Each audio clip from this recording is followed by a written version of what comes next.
girl in that case, maybe, Yeah. because she has And then some. and yeah, definitely. And then I want to go to Anya afterwards. Oh, sorry. Yeah, yeah. Okay. Yeah, maybe actually I'll go to Anya. Go to I'm Anya gonna go because to that's what you Anya. Yeah, said. because Yeah, yeah. she hasn't spoken yet. Anya, the same questions that I've asked Brian, especially on the last one. I think is the most important because we talked from a legal perspective, international law perspective, but then from a more practical perspective, I think we all agree that Israel does not want a multi-front war. If you disagree, feel free to do so. But then the other one would be the likelihood of Iran's direct involvement, which for me it makes sense, and the goal of derailing the normalizations of relations between Saudi and Israel. It makes sense from a practical perspective, but it would be good to get a different perspective if you have one. Yeah, well, I think first of all, if we're talking about international law in Israel, it's a non-starter because if we're talking about international law, how are we even going to begin to define Israel's borders?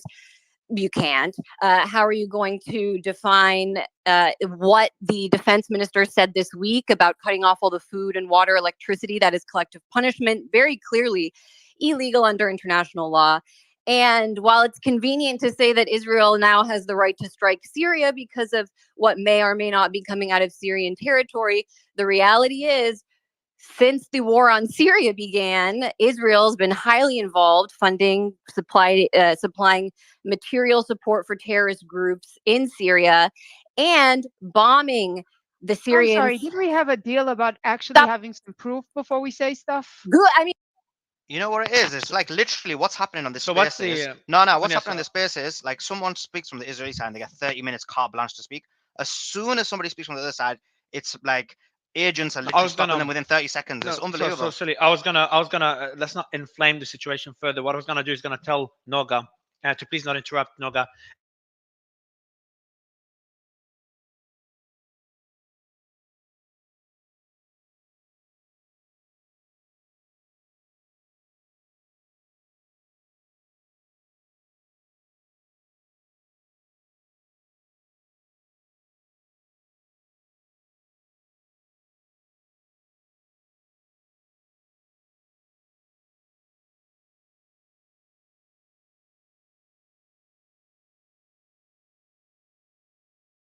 Joe and Walid have their hands up, and they can make any corrections afterwards. not want a multi-front war because they won't be able to fight it. Their soldiers, if they are ever faced with an actual army, will probably drop their guns and run home. And if they're fighting a real state or militant group, organized militant group, as even now the Hamas in Gaza has proven to be, they are going to have issues. That's why we haven't seen a ground invasion on the scale, for example, that we saw in 2014 yet. Because if Israeli army actually goes in there right now, they are not prepared to face just Hamas, which in the West we have this I've seen a lot of obviously overtly racist characteristics of how are these people that have no capabilities invading what is supposed to be the strongest and most advanced military and state on earth. Well, Israel's what you call a paper tiger. And so that's why. And the minute the reason that this ground invasion is delayed is because they can't even face Hamas. So they absolutely do not want to open up and have Hezbollah But get involved. the grand invasion might have not begun because they're trying to weaken Hamas. So we're seeing heavy airstrikes. We're also seeing a blockade, and Well, obviously, so the internet being cut off, water being cut off, various supplies being cut off. That's inevitably going to make Hamas weaker. And if you could even make the argument that Hamas's rockets towards Israel have dropped significantly, Hamas's incursions to Israel have dropped significantly. I'm not saying, just to be clear, I'm not saying it's going to be easy for Israel to enter Gaza. I think it's going to be extremely difficult considering that the guerrilla warfare is going to be involved and how populated the region is.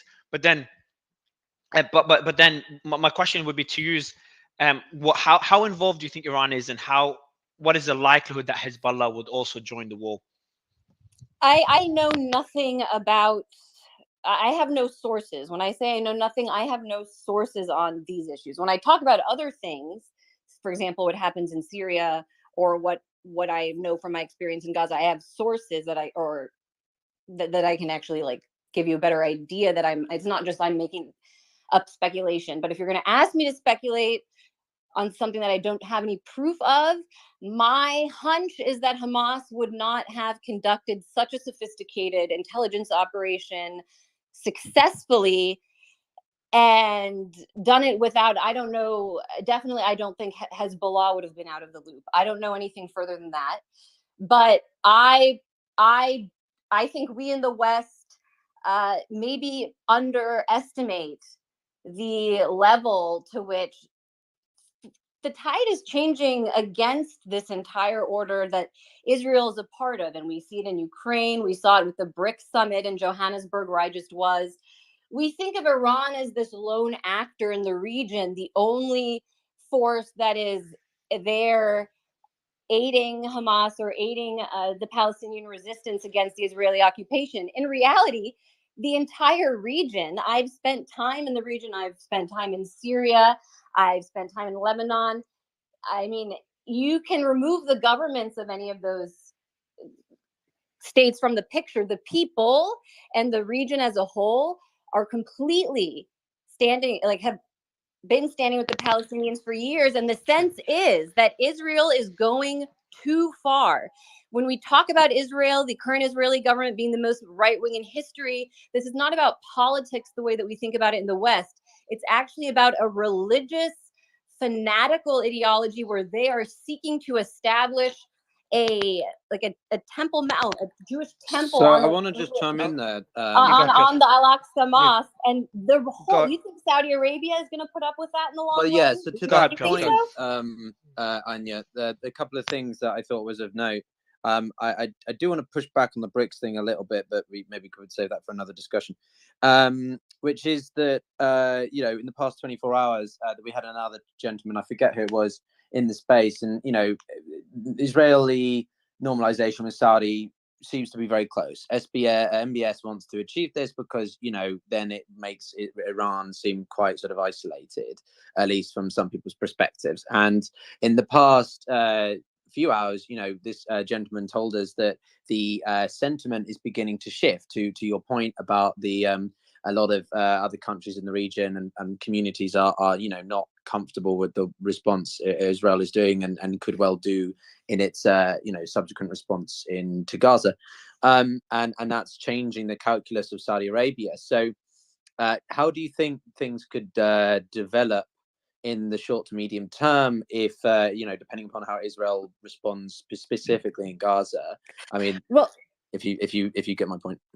Yeah, I mean, when it comes to the Israeli response, and if they're going to give us another catastrophe in Gaza, of course, that is only going to work against them in the region. And I think even in the minds of the higher ups, I would like to get into their minds. I don't know for sure, but in places like Saudi Arabia. But what I'm talking about here is not just this one incident and how it's going, because what I'm arguing is that we should be trying to think of this history kind of in a scientific way, where there's motion, there's physics. Every action has an equal and opposite reaction, and everything Israel has done, really since it was founded, but especially over the last 20 years, has pushed in the direction of a major confrontation with regional forces. They thought they could take out Iraq, Syria, and weaken the entire Arab resistance, but they really couldn't. And now, what I'm saying is, aside from even just the military and the bombs and the bloodshed and everything that we're seeing play out right now, it is the actual radicalism of what they see as a messianic Jewish state, where they are attacking not only Muslim holy sites, but Christian religious holy sites, including in the past year, seizing Christian churches to turn over into Jewish settlements, or now going for the Al-Aqsa Mosque. And okay, that is not going to work out. We had a deal about this. So just to build on that, sorry, Mary, do you want to go? Go ahead. Yeah, I'll let you respond, Piotr, and I'll get Noga. I know she's one wants to counter a few points. Yeah, I'm sure she. No, I appreciate that.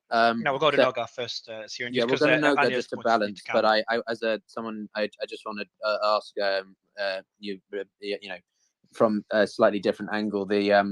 So what about then? So you're confident, or you're thinking that Israel is going to increase its level of isolation if it continues down a certain pathway. if it undertakes, certain tactics or approaches to responding to the situation. So would there be a way to, I don't know, amend the situation? I mean, Egypt, Turkey, other countries seem to be quite sort of trying to mediate the process, and find a more, peaceful, constructive way forward. But you don't think that those efforts are going to be realised because of the situation as it stands, if that makes sense. And yeah, you're on mute again. Bottom left. Oh, I'm sorry. I thought you were. Well, can you just repeat that question? I thought you were asking someone else. No, I just wanted to get another question to you, and then we'll go to some other panels. Oh, sure. Got to Noga afterwards. Yeah. So basically, I'm just wondering, because it's for me, it's really difficult, because we've got this situation where you've got some Middle Eastern states that are trying to be, balanced. Even as Saudi Arabia has been quite nuanced in its approach, and mainly emphasizing peace, or just engaging in peace talks, and Egypt trying to help the Palestinian situation, and then Israel responding with that pretty strong warning. What do you think that just means for the short to medium term in Israel's case? Is it going to be a case the US has to come to the aid of Israel more through a sort of logistical sense? Of course. I mean, that Israel doesn't have anything else, do they? That's why they do have quite a military. The $6 billion a year, we gave them their military. The UN gave them their state. So, I mean, they are. That's why they are quite a competent military force. I don't think we can deny that. Yeah, but it doesn't come out of nowhere. There's this myth that it grew out of the desert with like some miracle. No, but they have developed their own independent. Well, I think we're learning. Yeah, well, they're very good at things like that. But when it comes to actually fighting, and intelligence, as we're seeing play out over the last 3 days, it's a paper tiger. And mark my words, I mean, if Israel does go into Gaza, it will be, I think, unlike something we've seen before. But in terms of the short term, Israel is just not in a good position. That's why I don't buy the narrative that this was something that Netanyahu let happen because he needed a war. No.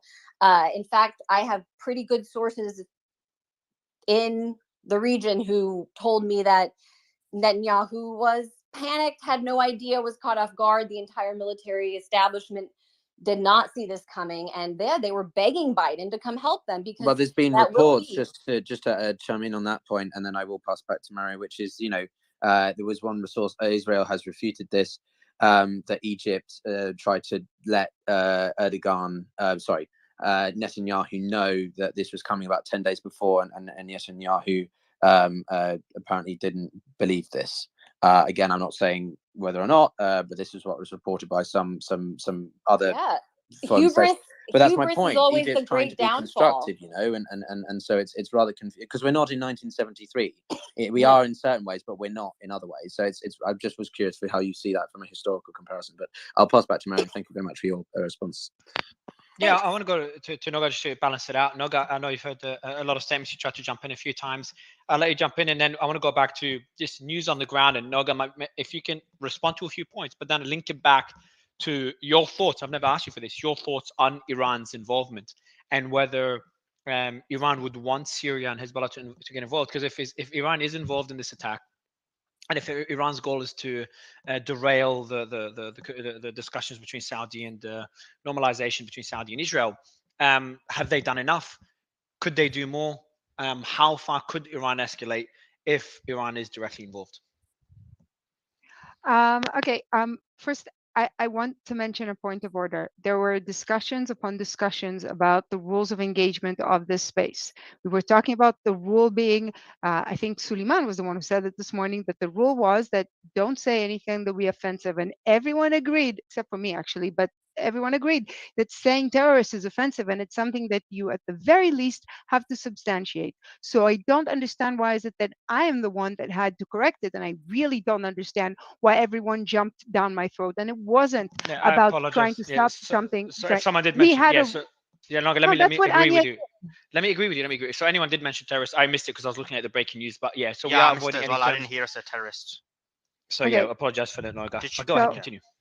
No. So and and honestly, what I asked Anya was for proof for a lot of her grand statements. And at the end of the day, when we got to the analysis, I don't know how much response I can give, because honestly, if you've learned anything about Israeli history, and I'm not saying that what's going on right now isn't a military debacle, because it is, but thinking that the Israeli army is a, what was it?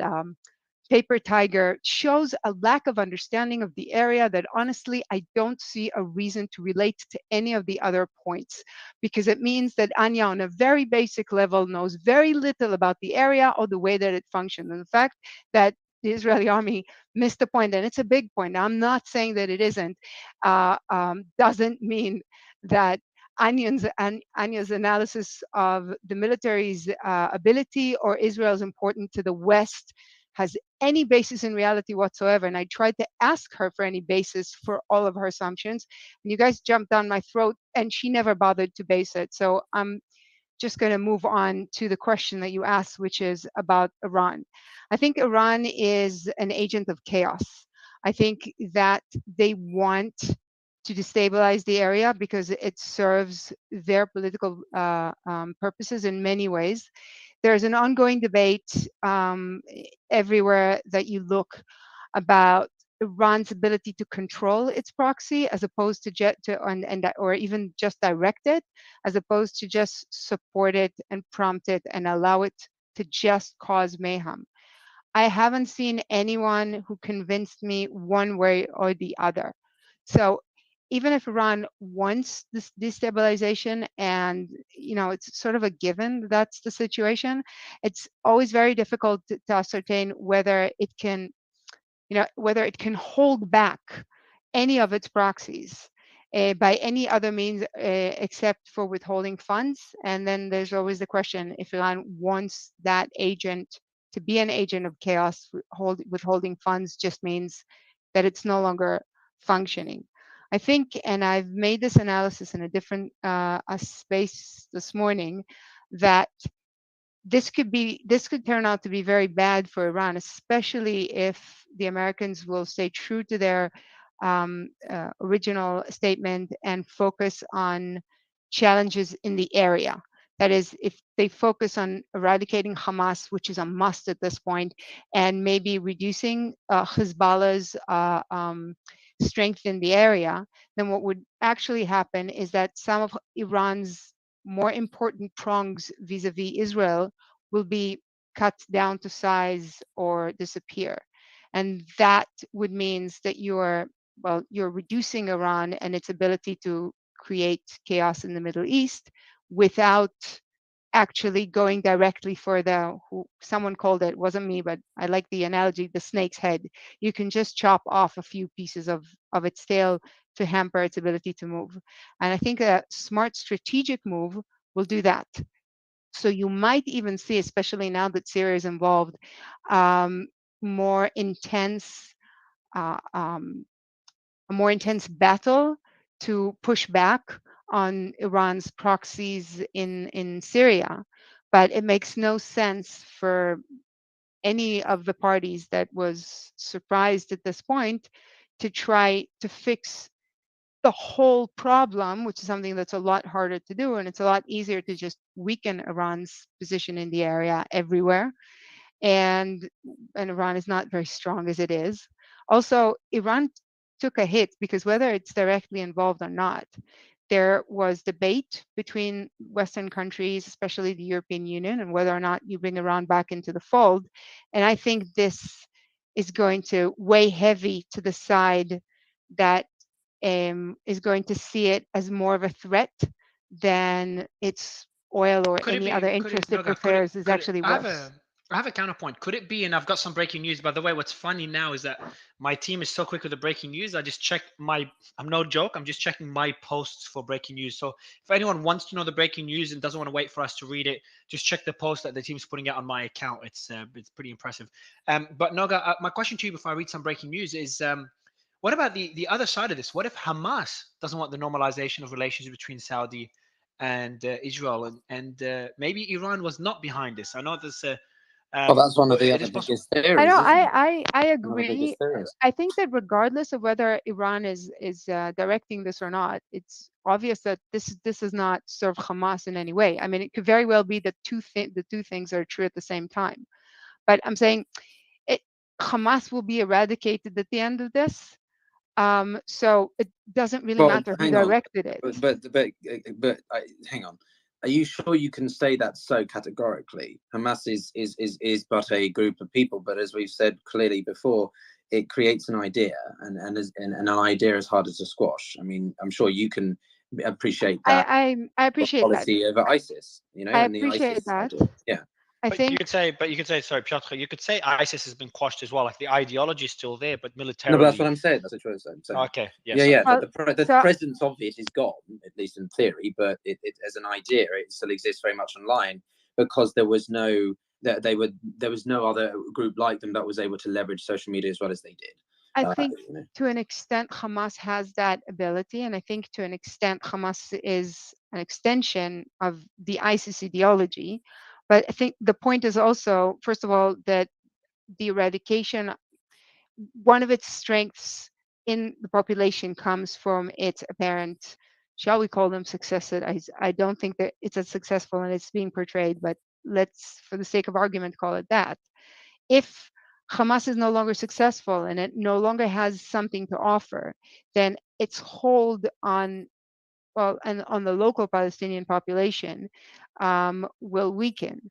And it's not that strong to begin with if you look at Palestinian opinion polls. I think Gazans are just slightly less miffed with their, shall we call them, leadership than the population in the West Bank.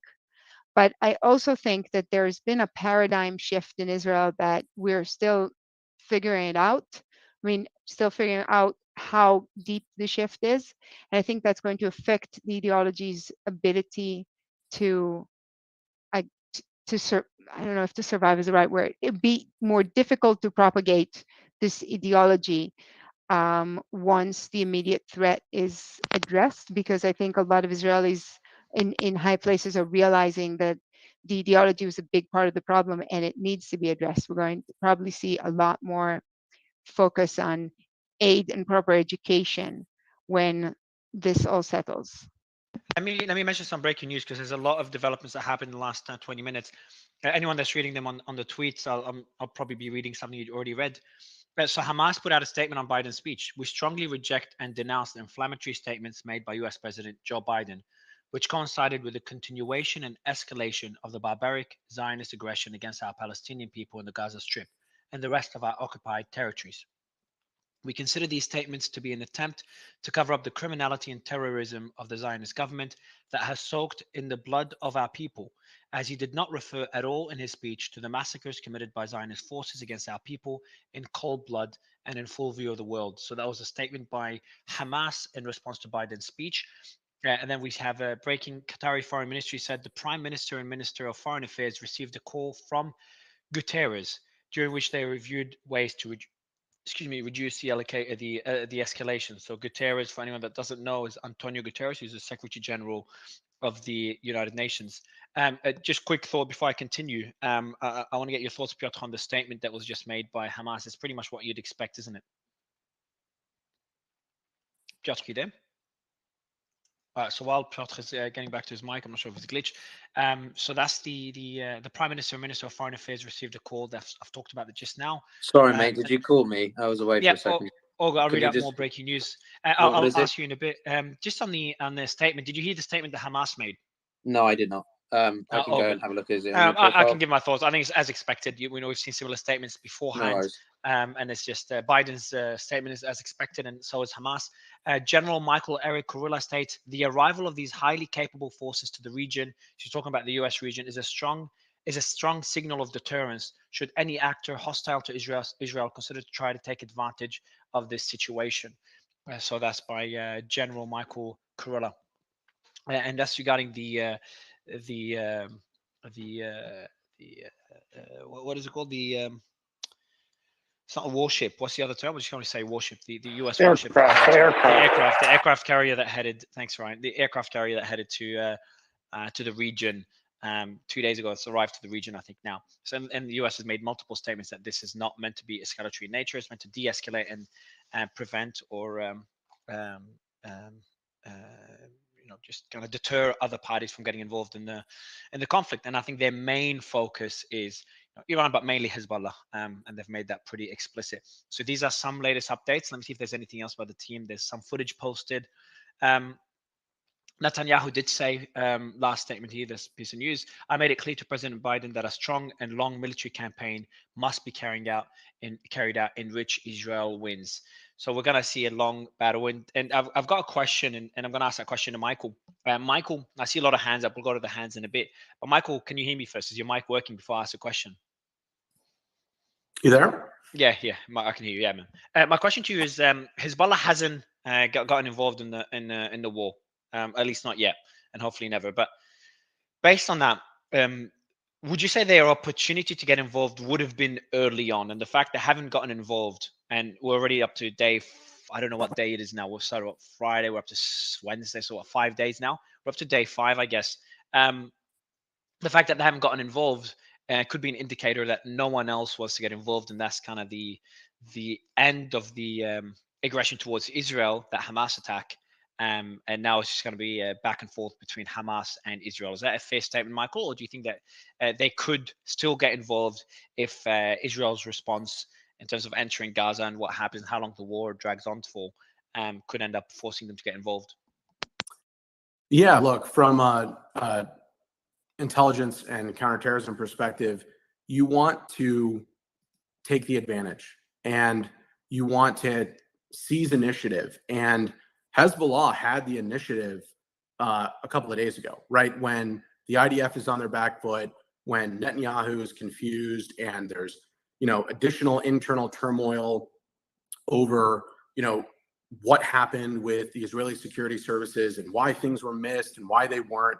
So yeah, if you want to keep your opponent on the back foot, you've got to act while you have the initiative and while you have the best opportunity to position your forces where they can be critically effective. And so I think the longer that they take to commit forces and get involved, the less likely their impact is going to be on the conflict. And I think you are right, Mario. I think we've seen a few different actors now potentially consider, something of a strategic pause or something to sort of, assess where we are and then make additional tactical decisions following that point.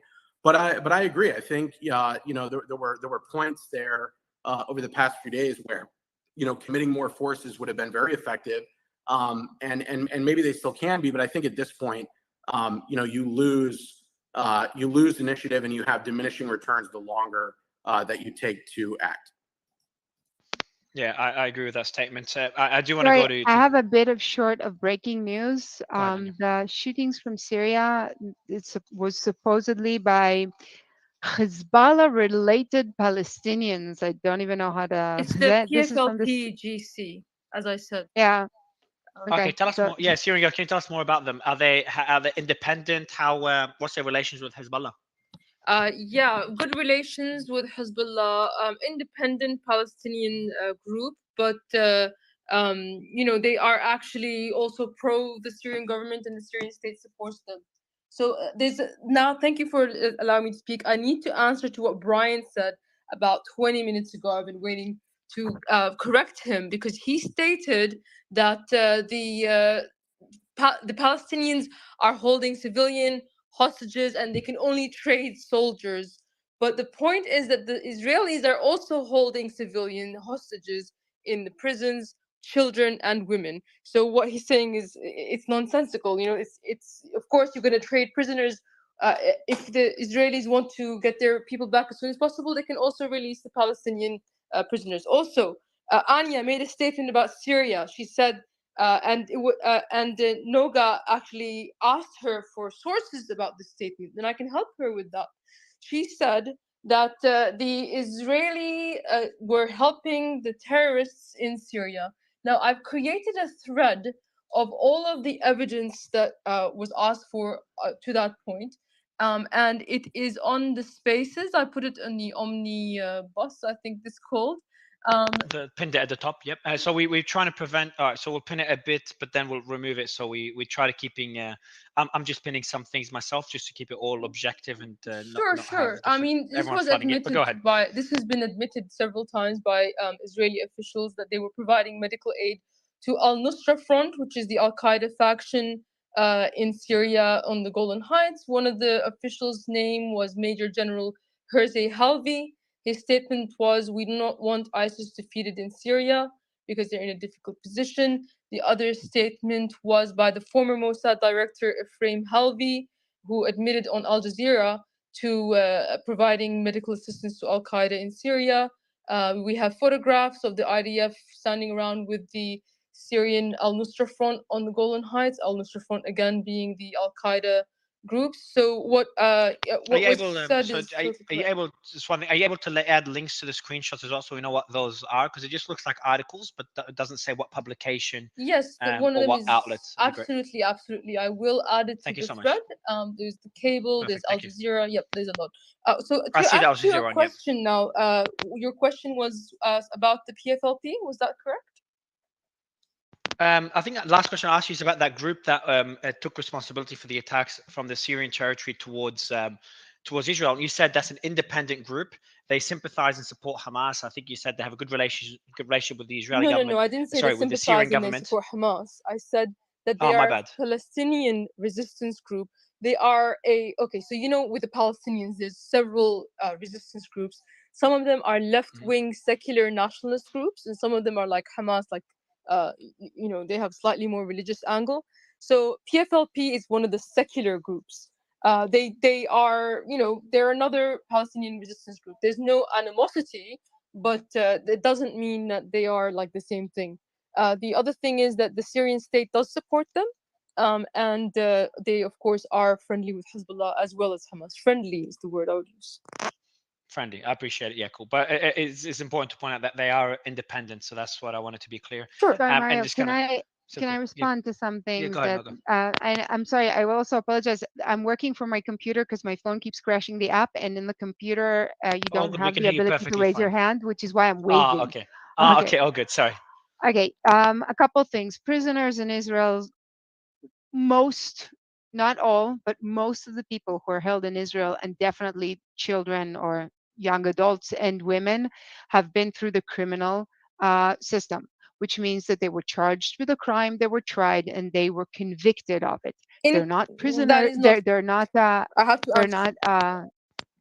Okay, so at this point, I would just like to point that out. The other thing is that when we were discussing terrorists, one of the things why we're not calling people who are terrorists is because it's what was the word, sensitive. The other is that you actually need some proof for what's happening. And a lot of the accusations from the Syrian regime about the people who are helped, and Israel does provide a lot of medical assistance to the people of Syria, not all of which are the regime is a fan of.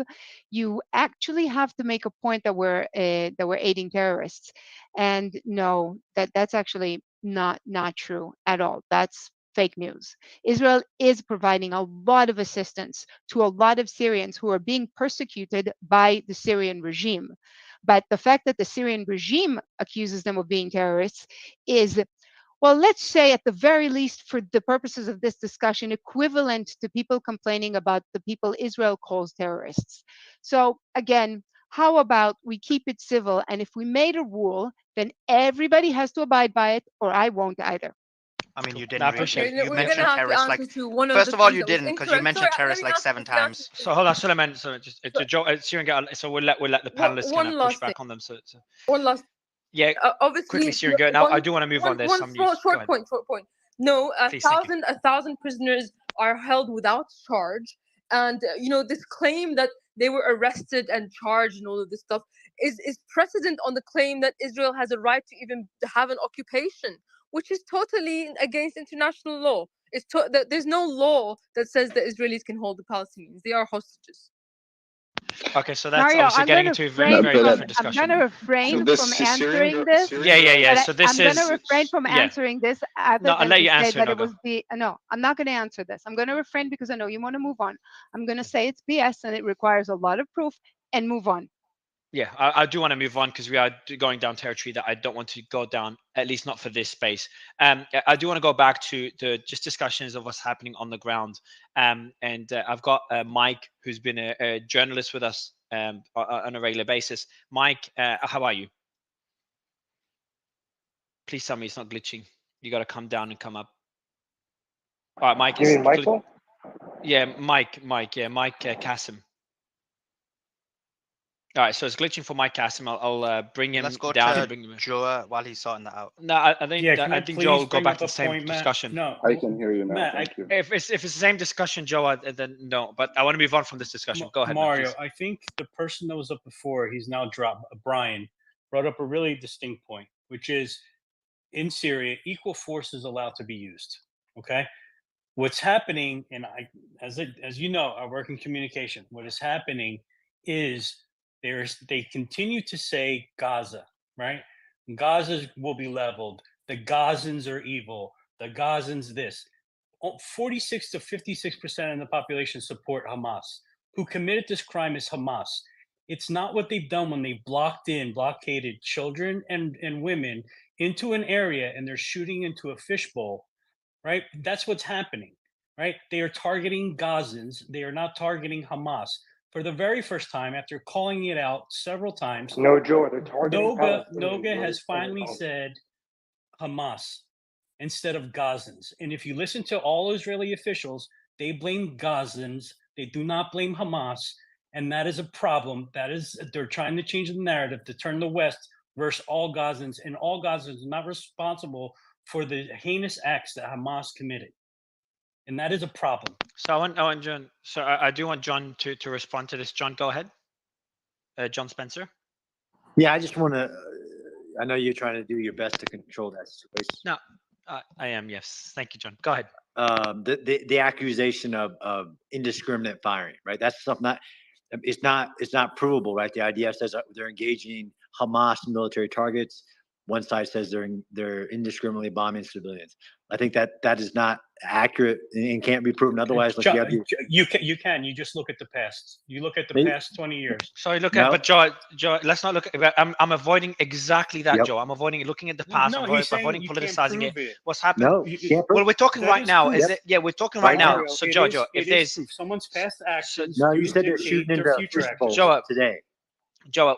Yeah, so the past actions, we're talking about actions right now. If we're going to go into past actions, that we've opened up a debate that will probably take 6 days to finish. Does someone's history not prove their present? That's all. He asked for proof. No, of course it doesn't prove their present. If someone's committed a crime in the past, committed 3 crimes in the past, and then does something, does that mean he immediately committed a crime? No, he may have. It might increase the likelihood, but it does not. To use the word "prove" is not fair at all. Fair point. And you're taking me down a path that I'm asking. Yeah, and I'm asking you nicely just to move away from this discussion, guys, so we can go back to discussing the current events and the breaking news that are happening.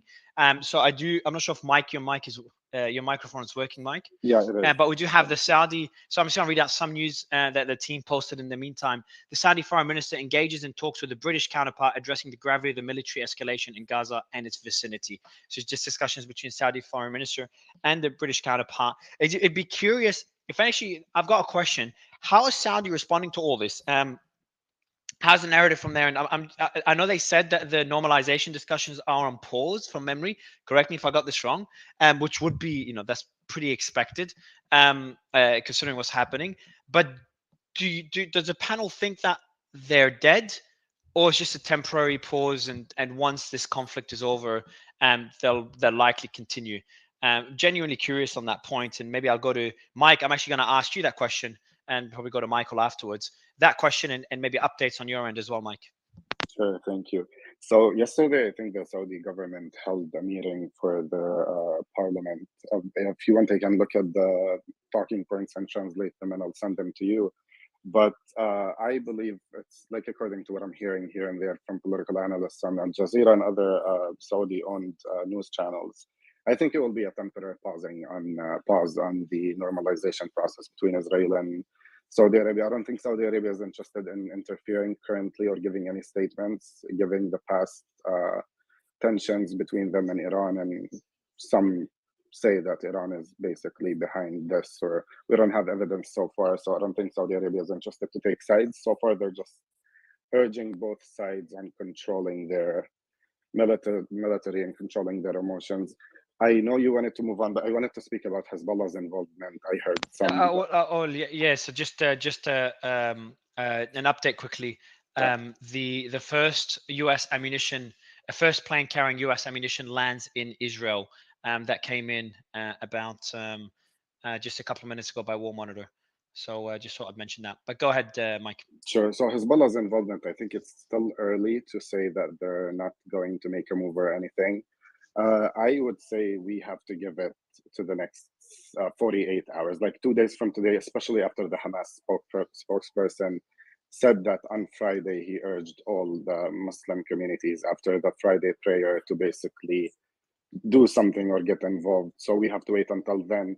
But given like what's happening on the ground, the fact that Hezbollah claimed all the attacks that happened on the disputed territory within the treaty post 2006 war, I think this is a sign for political analysts and other people involved in this manner to basically say that Hezbollah is not shying away from getting involved in this, and they're ready to basically face the consequences. One thing I would say on a basically personal opinion is that the economy in Lebanon and basically the government in Lebanon will be opposing to this. So Hezbollah is maybe more cautious, given the atmosphere of Lebanon in general and the basically Lebanese citizens, which I think they should care about more than supporting the Palestinians.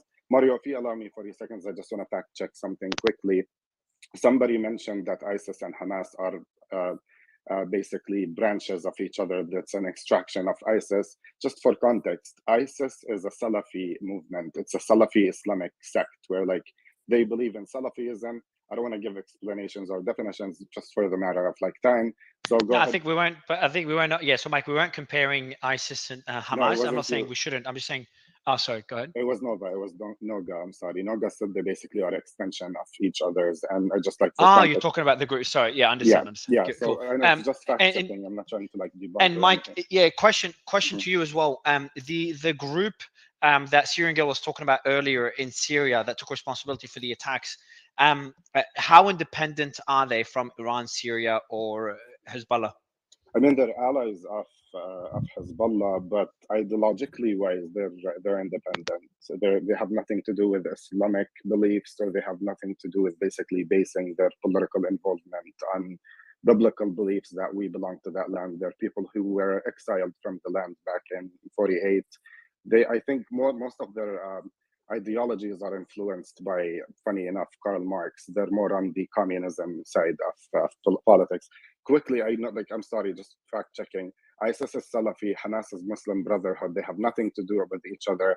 If anything, ISIS's main ideology is to establish a Muslim nation on the whole territory of the Middle East. And what's funny enough, Israel's ideology is to establish a Jewish territory on the whole kingdom of Israel. So who's similar here? Is it Hamas or is it actually? I wouldn't. You've gone down. Yeah. So you've gone to territory comparing Israel to ISIS. And again, I am avoiding these discussions and avoiding the fact that it's completely untrue. But never mind. Noga, okay, Syrian. Noga, I'll let you respond to Mike's last comment, and then we'll just you're saying it's not true. They're saying it's not true. You're targeting all people, and you cut off water. All right, Joe. Again, guys, I'm pretty strict on this space, as I said to everyone already. So Noga, I'll let you quickly respond to the last comment made by Mike, and then we want to go to, but very briefly, and then I want to go to just the hands, and I want to go also to Michael just for a couple of questions. Noga, do you want to respond quickly? Well, first of all, the description of ISIS as just somebody who wants to take over the world, which is the least of ISIS's worries. The problem is how you do it, and what you think of people in the meantime is a very shallow analysis of the ISIS ideology.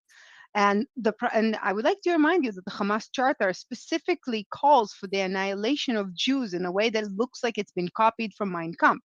So honestly, I have texts on my side saying that there's a destructive, somewhat genocidal ideology on the side of Hamas when I say that, because it's in their charter. Arguing that Israel wants more territory, whatever Seriously? Regardless of the fact that it's an ongoing debate in Israel that has not been settled since, I think, since 1948, but definitely since 1967, the Sorry, I the have an implied update, guys. analogy, the implied analogy to ISIS is quite frankly ridiculous. And yes, you're right. Israelis are very angry after what happened on Saturdays, and maybe they're not distinguishing between Hamas and the name of its base. But there's a very big difference between what you argued that Israel is doing and calling for the annihilation of Gaza, if only because if you look at it, people, including myself, who have been calling for the annihilation of Gaza, keep mentioning that it has nothing to do with its population. The problem is that Gaza is being used as a base for terror. The base for terror, which is Gaza, has to go. I appreciate it. So I now have I an want to move update. away from Mario, this why is discussion, she guys. allowed to advocate for so genocide? Syria, No, that's Different not rules, right. that's why. Syrian girl, That's go not ahead. I'll right. let you respond. Yeah, so guys, look, Syrian girl, I'll let you respond to balance it out. I'm reading the breaking news. So if Syrian girl, you can respond, I balance have out the breaking discussion so we news. can Well, no, please move I have on. an update. So that's what I was interrupted for. So my sources tell me that the Syrian military has now gone on high alert. So we might see some kind of mobilization. Hold on, this is pretty major. So they said the Syrian military gone. Actually, I wouldn't say it's major. There's rockets fired from their territory towards Israel. So the Syrian military has gone on high alert, correct, Syrian Yeah, girl? I think they expect some kind of airstrike. So sorry, I didn't mean to interrupt. I know I was muted No, that's earlier, but fine. I wanted to do this breaking news. I just wanted to say that to reply to her, Ben Gurion said that they want the Nile to the Euphrates, but the breaking news is more important. I appreciate it. I'll let you respond as well, just to balance it out, because every time one side speaks, I get attacked for not balancing things. So I'll let you respond to balance it out, Syrian girl. But just quickly, the source that the Syrian military is on high alert. Yes, exactly right. Yes, we may see What's the source, just to mobilization. confirm? Do you know what the source is? If you Yeah, don't mind, just I confirm. have people that I speak to. Okay. Okay. We ask the people just for sources, just if that's okay. Yeah, but the sources I are wouldn't be in surprised. Syria, so they are, they're No, not. but there's people, but the Syrian girl, there's people in Palestine, there's people in Israel, there's people in Lebanon that give me conflicting information. I had people in Lebanon saying Hezbollah's already declared war on Israel, and I can't mention that. And then Mario, what's your source? Our people, they're in Lebanon. Or Mario, it's a Hezbollah group, so it's important to Sure. have the sources. I'm a Now the journalist. Syrian I military. can't give up my sources, but I have friends in the military and in sort of thing like that.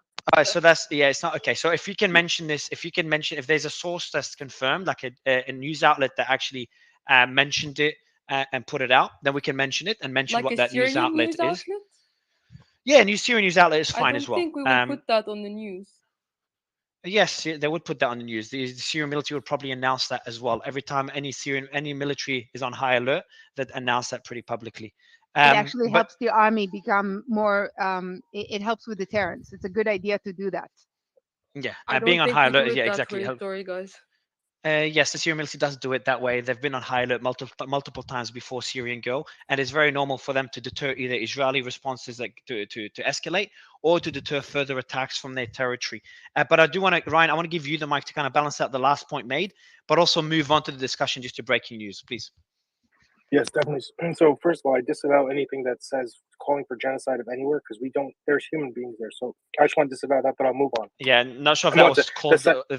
If someone called for genocide on any side in the space, 100%. Yeah, she called for the annihilation of Gaza. Which no, I didn't, and I made a point of. And I made a point maybe of saying that. Okay, so Sully, maybe you could. Sully, maybe. Yeah. She didn't call for annihilation. What the argument that was being made is. Her argument was that it's in Hamas's charter that they want the annihilation of Israel. And on the other side, we've heard many people ask for the complete annihilation of Gaza. And one would argue that both are unacceptable. Well, anyway, someone who's not biased and isn't on one side would say both are unacceptable. And I see there's a huge similarity between the two. Thanks for clarifying, Celine. Thanks for doing it objectively. I do want to move to breaking news, guys, and I'd appreciate if everyone does the same. Mario, I have news for you, man. I wanted to echo on what you said about the aircraft carrier. One's already there, and there's also been discussions of a second one going there. So if this is for de-escalatory purposes, I don't know how it de-escalates when you're. First of all, this is the one most prominent, most advanced one, and I checked this with Nick as well. It's one of the most prominent, most advanced, most biggest ones there. So it's not like it's something that's being a baby warship that you put on the water just to kind of scare people. This is heavy duty stuff. And they've also mentioned a second possibility excuse me, of a second one going there to kind of quote unquote assist. So I just want to keep that in mind. I don't think that you send in your biggest one into the waters there just to quote unquote de-escalate. So we have, so Gaza Civil Defense did put out a statement. We do not have enough heavy machinery to remove those trapped under the rubble, which threatens to increase the number of victims.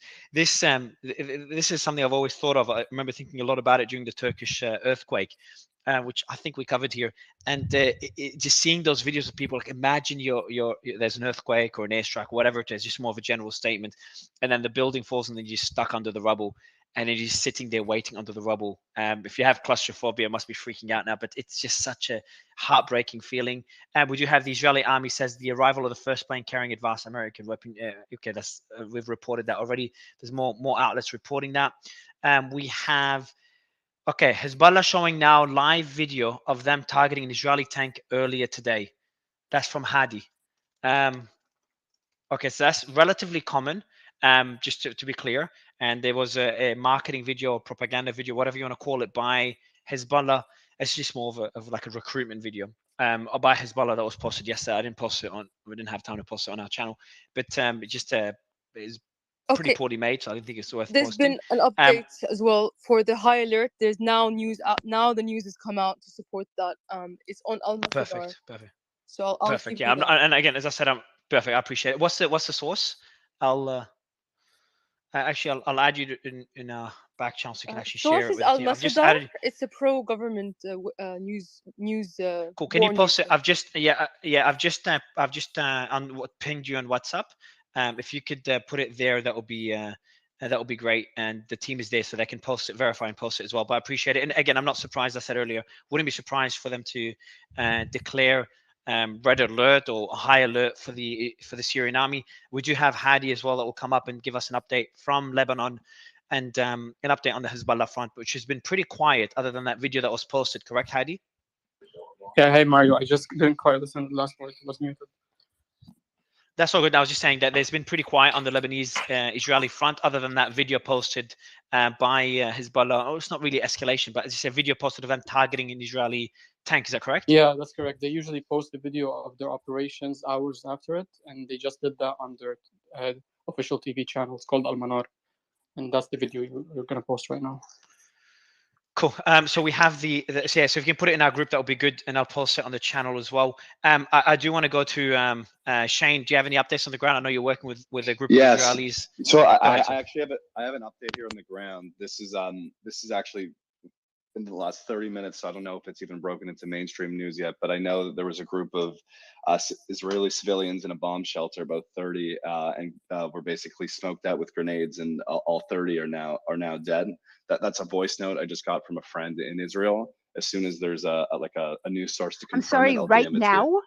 Right now, yeah. So as soon Where? as there's I just asked where this was, and as soon as there's a news source confirming it, I'll send it to Mario. But this is a friend. Yeah, of we'll mine. definitely need a source. Yeah, if we definitely need a source. So your friend of yours heard it, or he was a part of the...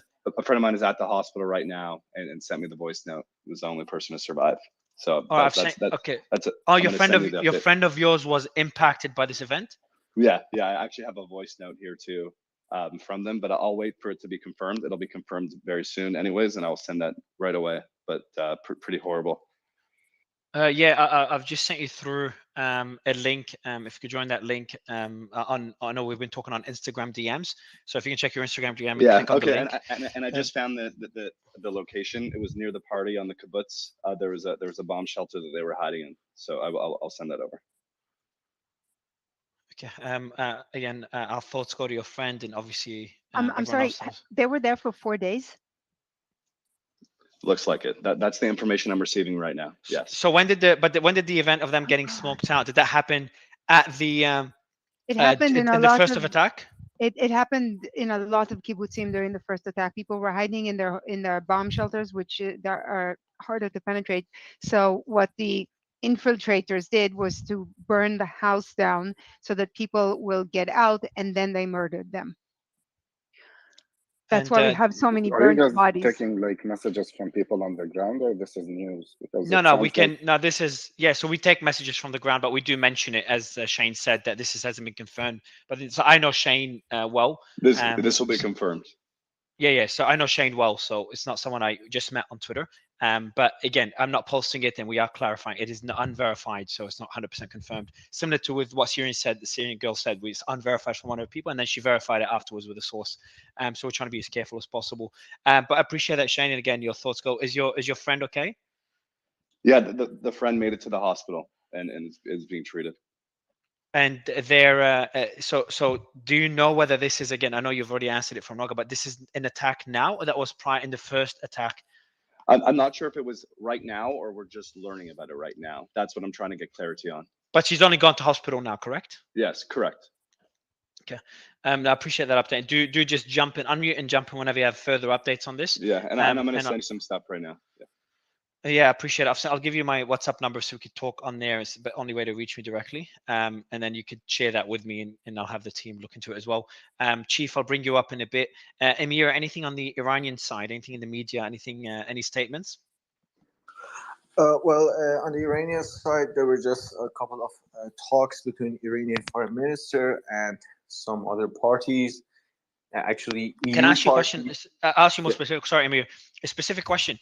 Does Iran seem to be distancing themselves based on the media narrative? Because obviously they've got a lot of influence on the media there, and based on statements being made by the by government officials.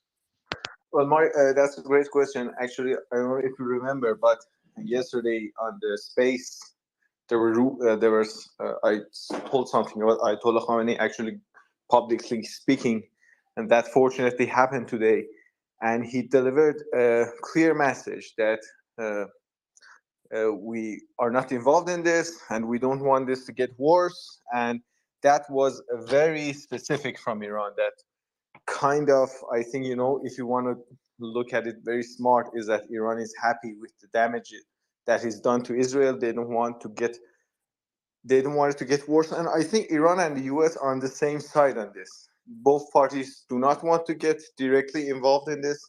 And even, I don't know if there were Iranian direct involvement or indirect involvement with the Hamas and other parties. I think they're satisfied with the results, and Iran doing something from Syria that does not make sense right now, based on what the supreme leader said today, that is very straightforward, very explicit, very explicit. Yes, and that's just I just think Iran wants this to not get worse, and this is not really in Iran's interest to be dragged into a war, and they don't want it.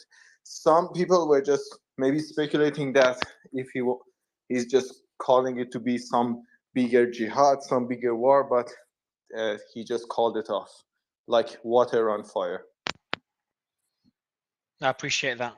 Sorry, thanks for the update. Another very small thing about the one of the speakers talked about, like, Iran supported Hamas attack on Israel to just derail the Saudi Israeli normalization. That does not make sense, because everybody can say that this attack took months of planning, and if we want to go back 4 or 5 months, there were nothing about Saudi Israeli normalization, and just Iran doing something this dangerous that can trigger the wiping out of Hamas from the map just to stop Saudi Israel from normalizing ties. And I have to say this again, this attack probably took months of planning. This does not make sense. Iran just playing the Hamas card for this. This doesn't make sense. Can I just jump in with quite interesting news? So I was just taking a moment to have a break. The Czech foreign minister, Jan Lepidsky, I think I'm saying that right, is actually the first foreign minister to visit. I'll just pop it. To visit Israel. He was doing so to meet with Eli Cohen, his counterpart, and also the president Herzog. This happened, I think, earlier this afternoon. There were a couple of pictures of them meeting, I presume, in Tel Aviv. So that's quite interesting that they're the first foreign nation to do so. You thought it would be, someone who's more in that other way, but I guess, Europe wants to make some moves as well. I'm not entirely sure what they discussed. I haven't been able to find any other information about that, but the longer this situation endures, the more we may be seeing foreign, diplomats and heads of state, even possibly visiting Israel. I think, it makes me think about the situation when Ukraine started and countries go, members of states or whatever, delegations going to Ukraine and Kiev. And then that resulting in responses from Moscow. Think of the missile shots, as I said earlier, when Biden visited Poland, and then the very secret train ride and all that orchestrated stuff earlier this year with Biden to Kiev. So just an interesting thing, and wonder how that plays into the diplomatic scene. But I'll pass back to you, Mary. Yeah. So I've also posted the video. I know people waiting for that. Mario, I'm sorry. Could I jump in real quick? Yeah, go ahead, Ryan. I got some news, man. I apologize. So this came out from the Pentagon saying that the Pentagon stated that there's no evidence of direct Iran role in the Hamas attack. So, and what Amir was saying is correct. I don't think that Iran wants to get involved. Iran cannot afford to get involved into this war. The country is not in a stable situation to get involved. It's both economically, it's not in a fantastic spot right now to want to get involved. Plus, you guys might know this better. I double checked this with I fact checked before I came, but please correct me. In March, they just established connections with Saudi Arabia. They started to reestablish connections with Saudi. So I don't know why they would want to come in and derail Saudi's connections with Israel or someone else or something. Who's that? Who is it? Iran has established connection with the Saudi Arabia in March, but I think that's exactly why Iran doesn't want Israel to connect. Right, that is the reason. It's been sort of secret public information that Israel and Saudi Arabia have been, negotiating and working together for a while. But this is, of course, yeah. So this is all I'm saying is that I don't think it's not in any of their good standings to want to create or start any turmoil at this moment. They can't do it, and I think that's why they're coming out so strongly. When you have Khomeini coming out and saying it publicly like this, it's a movement to distance. And now we have Pentagon intelligence saying that they weren't involved. I think a lot of this started out when you had people like DeSantis come on television, on X, and posting about Iran's involvement. It was like trying to fan the war flames because they've been wanting to start a war with Iran directly or indirectly. So I think I think that's a fair point. There is there's a lot of people on varying sides that want to state Iran's directly involved, but as I always try to emphasize, there's a nuance between being involved, directly, indirectly, in what way, and then all of this falls under the umbrella of information warfare and wanting to push a certain narrative, and as Russia does it, Ukraine does it, like Western media does it, India does it in its national papers, everyone does it to a certain extent, so that's why being in this kind of space makes it very important, because it completely we bring all that together. But Mary, I don't know if you want to take back, or I can jump over to Amir. Yeah, I'm just laughing. I got a message from Confluence. I just removed him. He's like, can I get a DM now? Can I know how long I can expect to be in timeout for? So usually when I remove someone from the panel, I just get attacked and stuff, and they want to complain. Tell me about it. Today's been a tough one today. To be honest. So I get this is that now. He's definitely I'm going to be out of timeout when I get a message. So cute. Can someone tell me that instead of telling me something more blunt? Actually, why did you get the and back to the story. So Shane did send me the voice note, and he's getting clarification on when the event happened, just on a more somber note.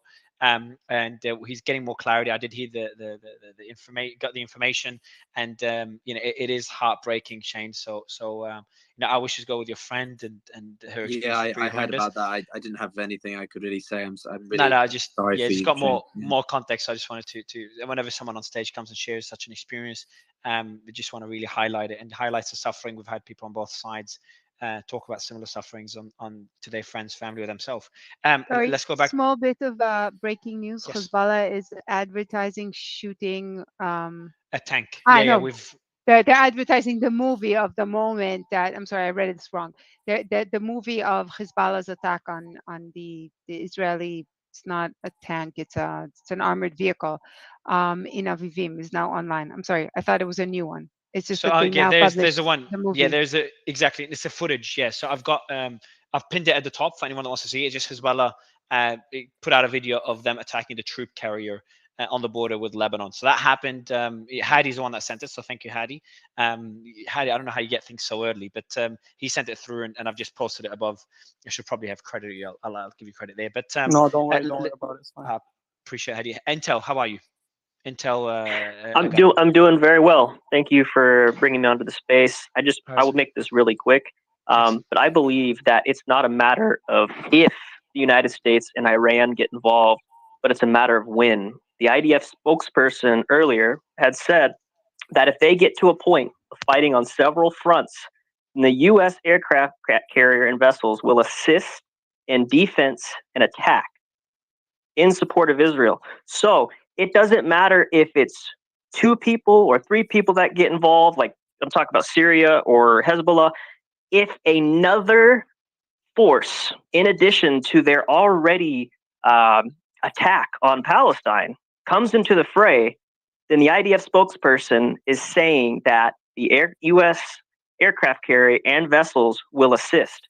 If the United States gets involved in any sort, way, shape, or faction of doing any sort of attack on whether it be Syria, whether it be Hezbollah, what we're going to see, I believe, this is just what I believe that Israel will feel emboldened to make some sort of attack on Iranian's nuclear structure. Someone earlier said that Iran is not prepared to take on any sort of attack from Israel right now. Israel will have the defense of the United States and potentially even NATO. There's some sort of, I could be mistaken on this, but isn't there some sort of NATO force already in the Mediterranean? That's in addition to the carrier strike group. My last point. So on that point, just I think it's important. Yeah. So let's comment on this. And John, I want you to answer the second question about NATO presence in the region. But let's go back to the first point you made.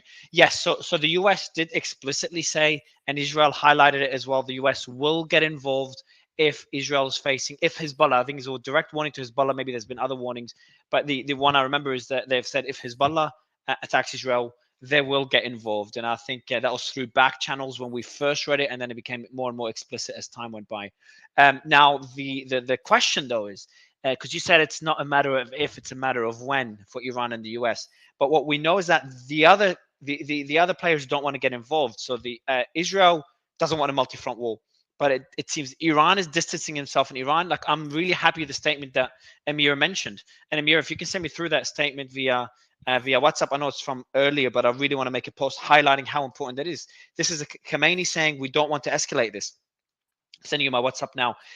We don't want to escalate this. So if Iran does not want to escalate this, that means if Iran has a lot of influence on Hezbollah and Hamas, Hezbollah, we're talking, and any groups in Syria or Syrian government, then we wouldn't expect Hezbollah and Iran to get involved. Now, if Iran does not have a lot of influence on Hezbollah and Syria, well, then we have to look at those two parties. Hezbollah most likely does not want a war, considering what Lebanon's going through, and they'll probably lose a lot of support. And Lebanon will go through, destruction, probably worse than 2006, considering how bad the situation is right now. And then when you go to Syria, Syria is just the military is not in a good place at all. The economy is ruined. They have their own problems. I think this is one of the most complicated geopolitical issues right now is Syria, along with Ukraine. So I just don't think Syria has the capacity to do much and has not much incentive to do anything either.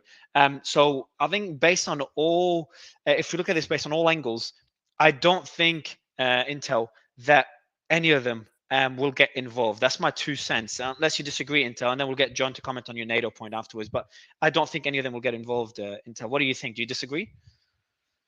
I do disagree, because I believe that once Israel has the security guarantee of the United States, once they have that relationship established, and they're in the United States, like we will fight to the end for Israel. Now Israel has an entire nation to support them in their attack against Iran. So it won't just be Israel attacking Iran or Hezbollah, but you have the United States. And it may even develop potentially to the point of NATO getting involved to attacking Iran. Because if I'm not mistaken, there is a NATO force that is supporting the carrier strike group in the Mediterranean. And that carrier strike group is slated, I'll provide the sources here shortly, that strike group is slated to have some sort of transition in the near future.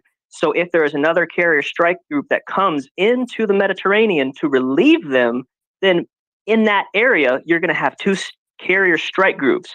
However long that transition or that the oncoming force to take over that position in the Mediterranean from the other carrier strike group, you're going to have 2 carrier strike groups in that region, and those 2 carrier strike groups could be used for some sort of military strike capabilities in addition to NATO. If NATO feels like they want to support CENTCOM in their fight against whether it be Hamas or Hezbollah, then that's going to be a choice that they're going to have to make at that point. What are your thoughts, Mario? Can I ask a question about this? I mean, go ahead, please. Just a clarification.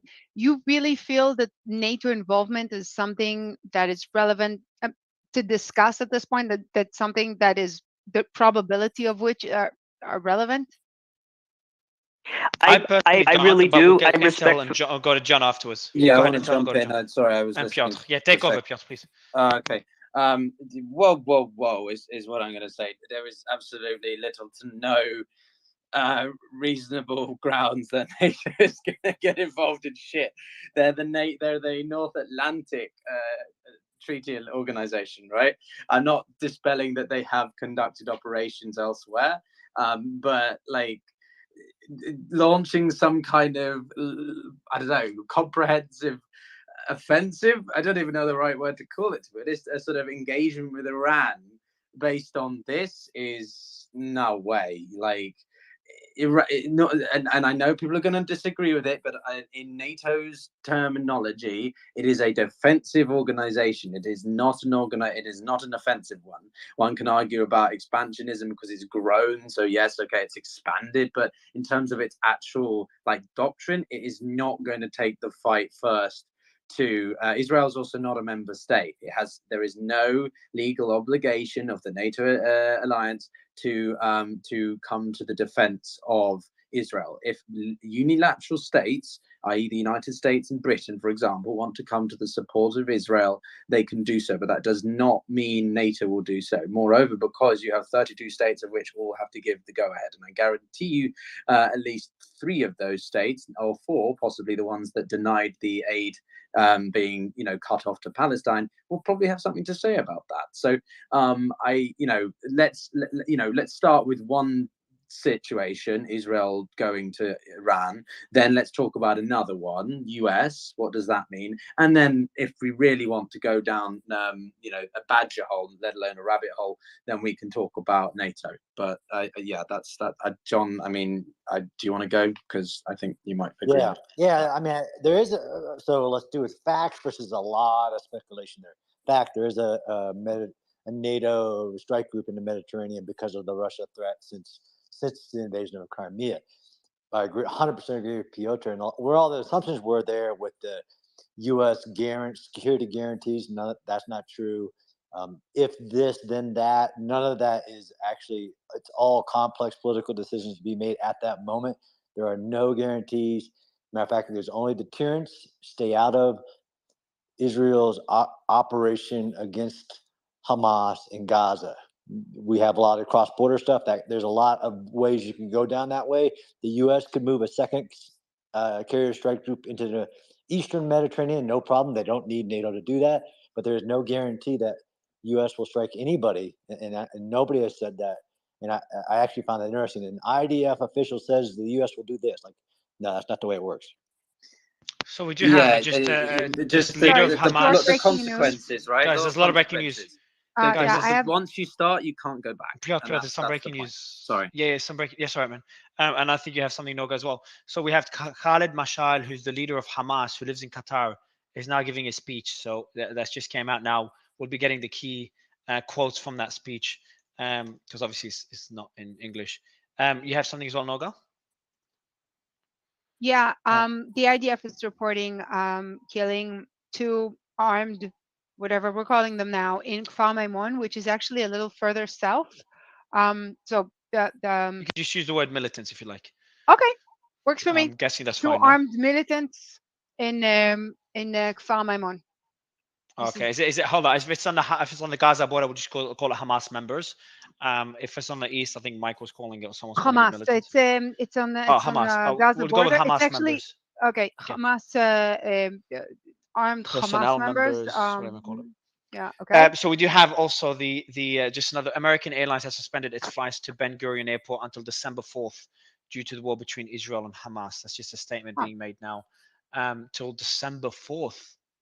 Why would they suspend it from now for such a long period of time? There must be in communication with authorities in Israel. But that's a very good question, actually. That's a 2-month suspension. I mean, it's actually pretty They smart. might have The gotten some operation against intelligence Gaza. more Well, on that. isn't it a bit of a reading of the room, the extent that the direction this is going to take? I mean, I think we can all agree that whatever happens in Gaza is going to be ugly and well, to use, I'm sorry to say, but the Israelis' own words, full-scale invasion, full-scale operation, whatever. Like, it's not. This is not. Israel is not preparing for a short, quick thing. It's preparing for a long, sustained engagement until it deems the threat or situation resolved. Well, yeah, but you only suspend the flights because you're afraid that someone's going to shoot at them, and the fact that Israel is staying in the Gaza Strip just means that the likelihood of that goes down. Well, so that's not a. Well, can we guarantee that? We don't know how well but I mean, Hamas are kitted my out point to is that defend theoretically, Gaza. the fact that the skirmish goes on, the war goes on, doesn't affect flights. Well, no, but we are also talking about a situation that we haven't seen in modern times, right? This isn't 2006. This isn't 2015. This isn't 1973. The circumstances are very different with a lot of different weaponry. I'm not positing anything specifically different to you. I'm just saying that, we maybe that it's an overly precautionary thing because we just don't know if I guess if Hamas were able to do this in the first I understand the argument, but and I even agree with it. I think there's more to it than that.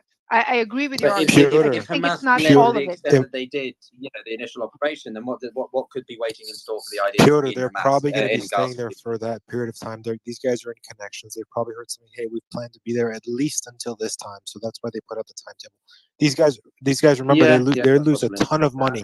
Like even when it was during COVID stuff, they were canceling it. Like at 2-week sprints, they were canceling flights and movements.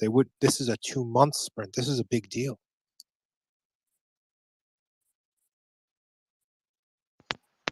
Yeah, I'm just thinking. Yeah, let me read out some more news, and I'm waiting for some. If anyone has any quotes from the speech, look how quickly news is coming. If anyone has some quotes from the speech by the leader of Hamas in Qatar, please do send them through, or mention them if you're on a panel. But there hasn't been anything coming out yet. So if anyone could get that information, that would be great, please. Sorry, one bit of breaking news that I just got in. This is from Palestinian reports. The IDF has told the residents of the Al Moksi neighborhood, no idea where that is, but it does say West Gaza, to leave their homes immediately. So we're probably going to be seeing something happening there within the next hour. Well, so where's that? Sorry, yeah, before you go with your point, Syrian girl, just want to understand the location. So where's that location? Sorry again, Noga. It says the Al Moksi neighborhood in the West Gaza. I honestly don't know where that is. It's beyond the geography that I'm familiar with. So it's in Gaza. Cool. Sorry, go ahead, Syrian. Sorry, there's breakup there. A few things about what's being said and just that last point. Yeah, it is sort of, these are people's homes. We should remember that when we talk about these things. The other thing is that when it comes to Syria's response, yes, Syria has been weakened by the war, but if Israel, it poses an existential threat to Syria, of course Syria will have a response. I mean, Syria is still. But what do you mean? But what do you mean? Israel poses an existential threat to Syria? Israel is not conducting any operations against Syria. Yeah, but if I'm saying in the scenario in which that they do. Of course, yeah. I think if there's an existential threat to any group, whether I think it's Syria or no matter how weak the group is, they have no choice but for survival to respond. Well, you think? Also, but then my question, yes, go ahead. So I have a question for you, Syrian. I'll just link it to another question. But do you think if there is no existential threat towards Syria, you think they'll stay away from this war? Well, I wanted to expound what I meant by existential threat because, the resistance axis is one thing, right? So the resistance axis must rely on each other. So if Iran has to go in because the Israelis are, as they're saying, some of them are saying they want to re-change the face of the Gaza Strip and annihilate Gaza Strip. If that were to happen, of course Syria will come in. we'll all go in. Yeah, if Iran, I think if Iran gets involved, I'm almost certain Syria. If Iran gets involved, we would be having an extremely different conversation. If Iran is directly involved, it will be again define direct defend direct. involved. I mean, I think how I was defining it is like directly involved, as in they declare war on Israel, that type of involvement, because obviously involvement, that's okay. Well, exactly, that's something that's not even. Then again, we didn't want to discuss the whole, Russia crossing the borders into Ukraine is something that all of us like. Come on, like no one's going to discuss that a year and a half ago, and then it happened. But in this case, I highly doubt that's going to happen. I think the Khamenei speech is a good example of that. I'm still waiting for that speech. If you send it to me on WhatsApp, but I've got a question. Sorry, Mario, 2 pieces of breaking news. Yeah, go ahead. Sorry about that. The IDF is reporting, and they're saying annihilating, but pick a different verb if you like it. 2 armed operatives near the Jalame barricade, which is very close to Jenin, and Oranit, which is Jenin is at the West Bank. And the thing is that I'm seeing that just before that, but this is from like 20 minutes ago, there was reports of a shooting skirmish in Oranit, which is also somewhere in Judea and Samaria, not the same area though. It's a different location of so there are 2 skirmishes going on right now. Well, So one of them has just ended, the other is still going on. There's more. Yeah, there's shelling. I think warships shelling. Let me just read the news again. There's so much happening. I think things like it goes quiet for 10 minutes and then blows up again. So we have two things. So we have one of them is from Ocean Defender. The Israeli Navy has begun to shell the coastline of the Gaza Strip once again.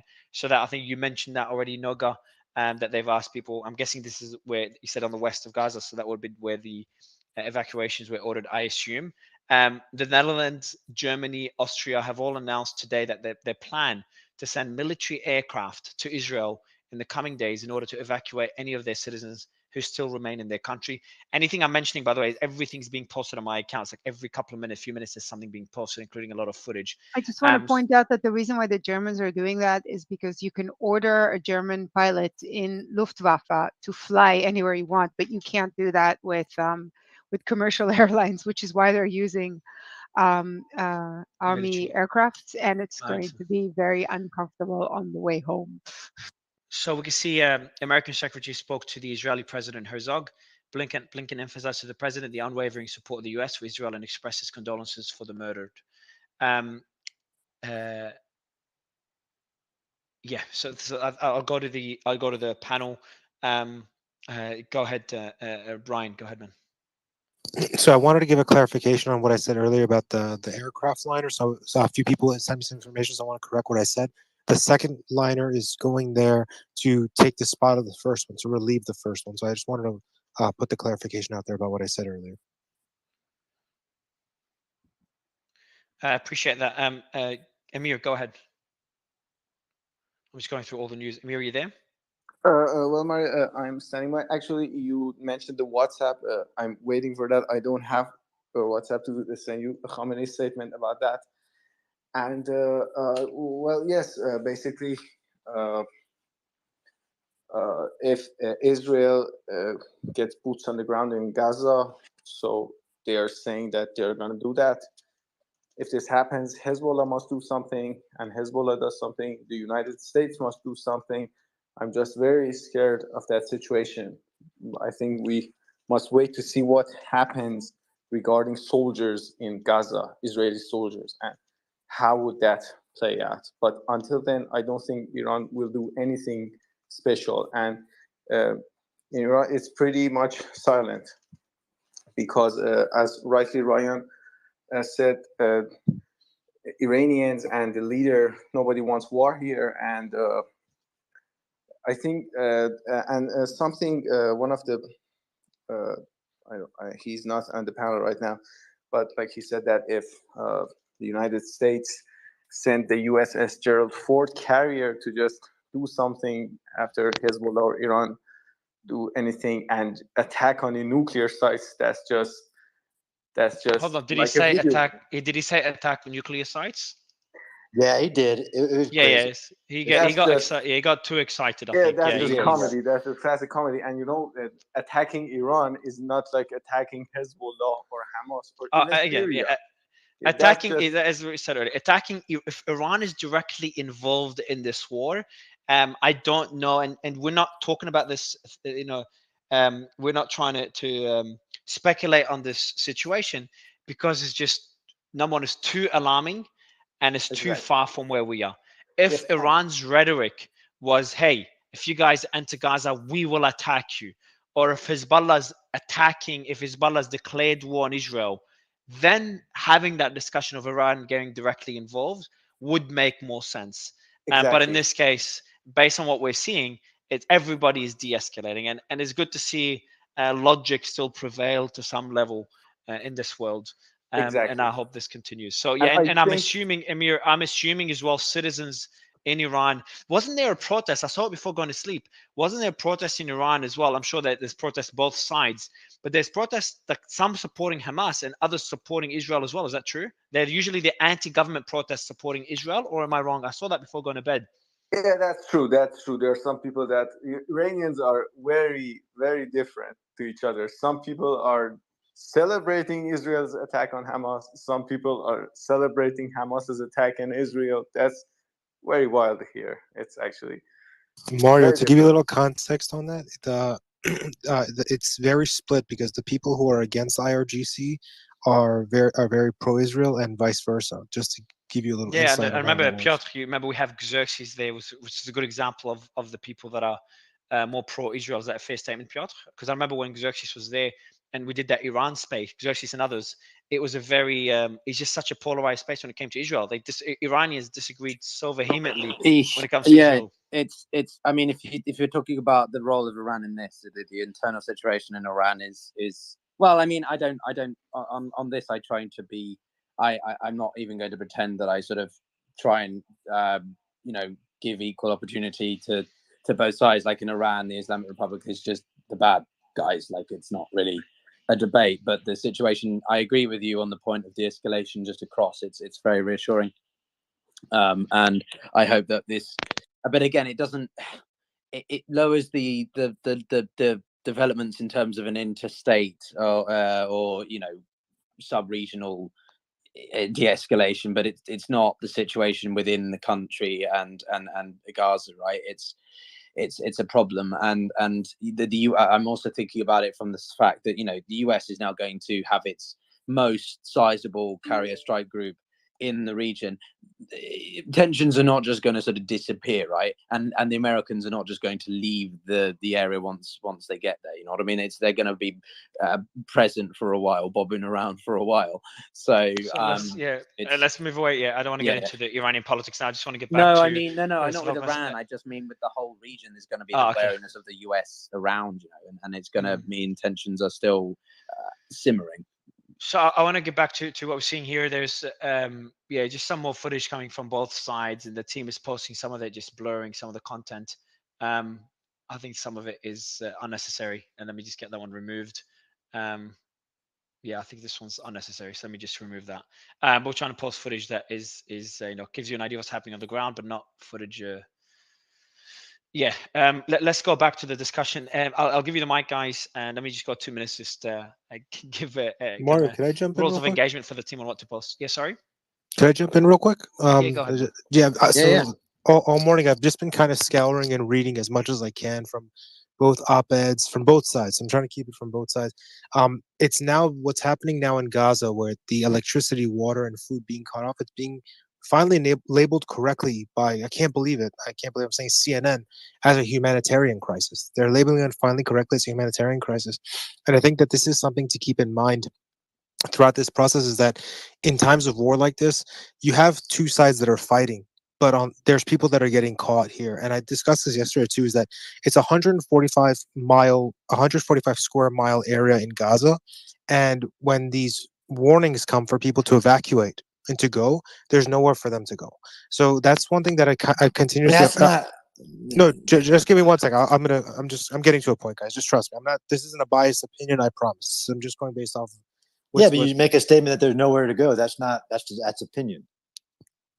Okay, then let me retract that. Okay, John, I'll take.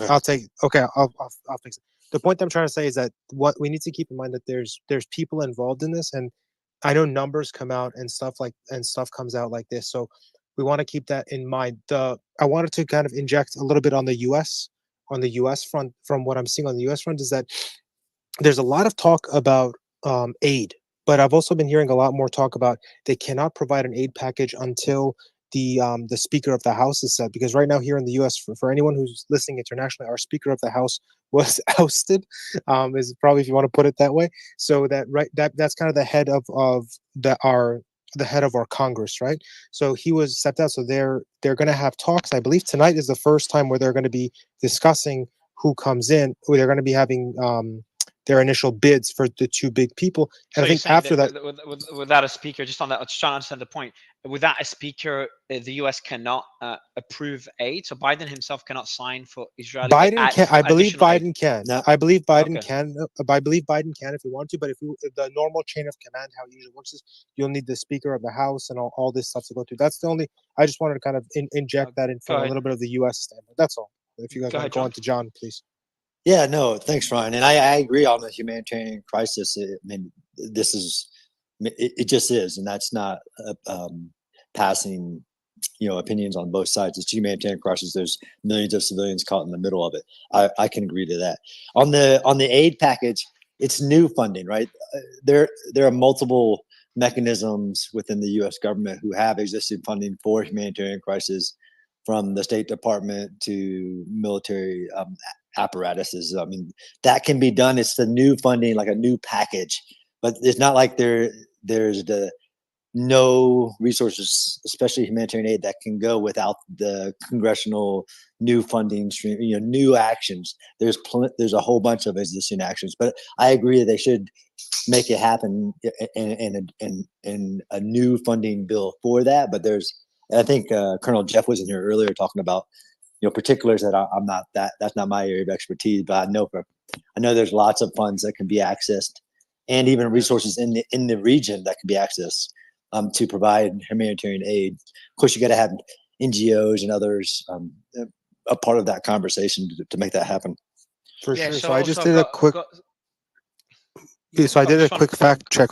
Oh, I'm sorry. Go ahead. Yeah, go ahead, bro. Quickly. Now, I'll let you do the fact check because I have breaking news. Go ahead. Sure. Yeah. So I did a quick check because I know this is a question that keeps circulating. So I said, why not? Let's do a quick check. So it says, in context of the United States government, sending aid typically requires authorization and funding from Congress, which includes the Speaker of the House. The Speaker of the House is the key figure for legislative process and plays a crucial role because of this. But while the executive branch agencies can take some actions independently, significant aid packages and funding allocations usually require congressional approval, which involves the Speaker of the House. So just to kind of put that question to bed, you need the Speaker for substantial stuff. Okay, so not for substantial. Can't Biden himself sign for substantial new stuff though? Yes, new stuff. Yes, I'm sorry, new stuff. Okay, so let's move on from that one. Assistant to the Secretary of Defense for Public Affairs, Kirby, to Al Jazeera. The aircraft carrier Gerald Ford is in the region as a message of deterrence and to protect our interests. Kind of counters the point. At least for now, counters the point that the other gentleman made. Any party such as Hezbollah or others must think carefully before making the decision to intervene into conflict. We are in contact with our partners in the region and in Europe, and in contact with Qatar. We'll support Israel's effort to defend itself. So I think now, I don't know if Hadi, you're with us. Hadi, there's an aircraft carrier near the Lebanese coastline right now. A U.S. aircraft carrier, and they've just explicitly warned Hezbollah not to get involved. Can we put to bed the possibility of Hezbollah getting involved in this conflict? No, we cannot totally put it to bed because I don't think Hezbollah will be threatened by any U.S. threats, and I don't think the Hezbollah decision is based on Hezbollah already knows if they get intervened, other forces will intervene on the sides of Israel. So that's not something surprising to Hezbollah. They already knew that. And those threats for them are not something new. So if Hezbollah wants to intervene, they'll calculate their intervention. But it is new. The only reason I think it's new, like if you're saying not new for the last few days, then okay, but new compared to in 2006, it was just Israel versus Hezbollah. There was no other military got involved in supporting Israel against Hezbollah. Yeah, exactly. But because it was two sides fighting, but now you have Hamas fighting with Israel, and then Hezbollah is intervening. That's something different. So Hezbollah already knows if they intervene on the side of Hamas to fight Israel, another force will intervene as well. Just like what happened in Syria, there's forces from both sides intervene to help their allies. So when Hezbollah was fighting with Israel in 2006, it was only two sides. So there was no third side for anyone else to intervene on, except like military support from their allies. That's it all. No, I appreciate that. So that's the comments by Kirby. Let me see if there's any other breaking news. I know there's shelling on the. Did you see that apparently John Kirby was actually quite emotional during one of his deliveries? I can't remember exactly which one, but there was. Yeah, I saw that. Yeah, but do you know what the situation was there? Like he was just. It was one of the first comments, and then they showed footage of some of the massacres and everything, and it choked him up for a good 30 seconds, and he couldn't talk. Or so it seemed. Maybe he was terrified of the upcoming war. That's why he was tearing up. No, you're tearing up. Literally, I'm telling you what I watched. They showed him footage of the massacres. I think, but guys, I know who said that comment, but like we need to make. We are dealing. We can't say with the upcoming. We can't make comments of. We can't make comments of an upcoming war and dismissing it like this. Like, I know it's meant as a snarky comment, but we are talking about a war in the region. There is no upcoming war. Everyone's talking about de-escalation. There could be. There's a possibility Hezbollah gets involved. There's a possibility Syria gets involved. There's a possibility Iran gets involved. It looks like a low possibility. But for us to make a snarky comment, like similar to the Austin gentleman that said US will just strike Iranian nuclear. Now he's giving more of his own analysis / opinion. But just we need to understand the gravity of the situation. It does not look like an upcoming war beyond what we're seeing right now will take place, and we all should hope it doesn't take place and not make snarky comments that it would take place. I'm not sure who that is, but that comment goes to everybody because it has happened here and there in the past, and it's important to understand the gravity. Shane, I want to go to you because I know you have a friend that was impacted. Has there been any updates on the gas attack in the bunker? No, I'm still getting I'm still getting clarity on that. I wanted to ask you if you've spoken. Oh, sorry. Before the clarity, sorry, I forgot something. I need to clarify something. Someone nicely. So someone on the panel mentioned Luftwaffe, which is the German airlines, I guess, the German armed forces component of the German armed forces with the air defense. I need to be clear that the Luftwaffe is no longer operational. That was founded in 1935 by Adolf Hitler. And it was not active. Oh God, I'm sorry. I apologize. I also mixed up the Bundestag and Reichstag every once in a while. It has to do with the way that my brain works. I apologize. All good. I know it's accidental. I thought it was Piotr that said it. Didn't know it was you. But yeah, so yeah, they're no longer operational. But yeah, sorry. Just wanted to make that clarification. And thank you for the audience for helping point out so many different things. It's like imagine like a news outlet where the listeners are helping verify the news. How beautiful would that be? Shane, go ahead. I'm just saying it's 1 a.m. in Israel and I haven't slept in 4 days. Okay. I really am sorry. All good. Don't worry. Shane, go ahead. Shane, you're muted, man. Shane Feldberg, you got to unmute bottom left corner, unless it started glitch for you. Okay, I think it's glitching for you now. And I think the shooting was fired towards Halmish settlement, northwest of Ramallah. Yeah, so does anyone know where the Halmish settlement is? It's in Gaza, isn't it, guys? I'll take a look. No, again, Mario, there aren't any settlements in Gaza since 2005, and we've been using settlement wrong all day. I understand why, but so I'm checking. I just read it as is. No, I understand. It's okay.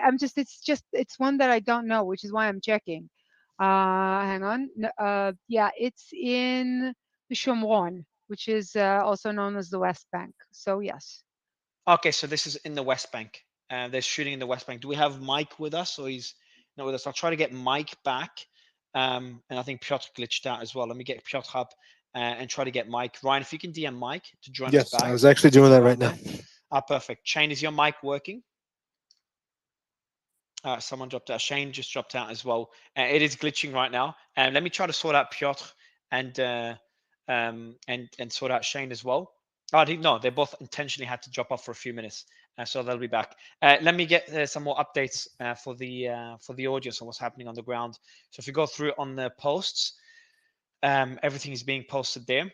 So we're going to be posting footage of the shooting in the West Bank, northwest of Ramallah. So Sorry, we'll I be actually posting that have now. breakier news.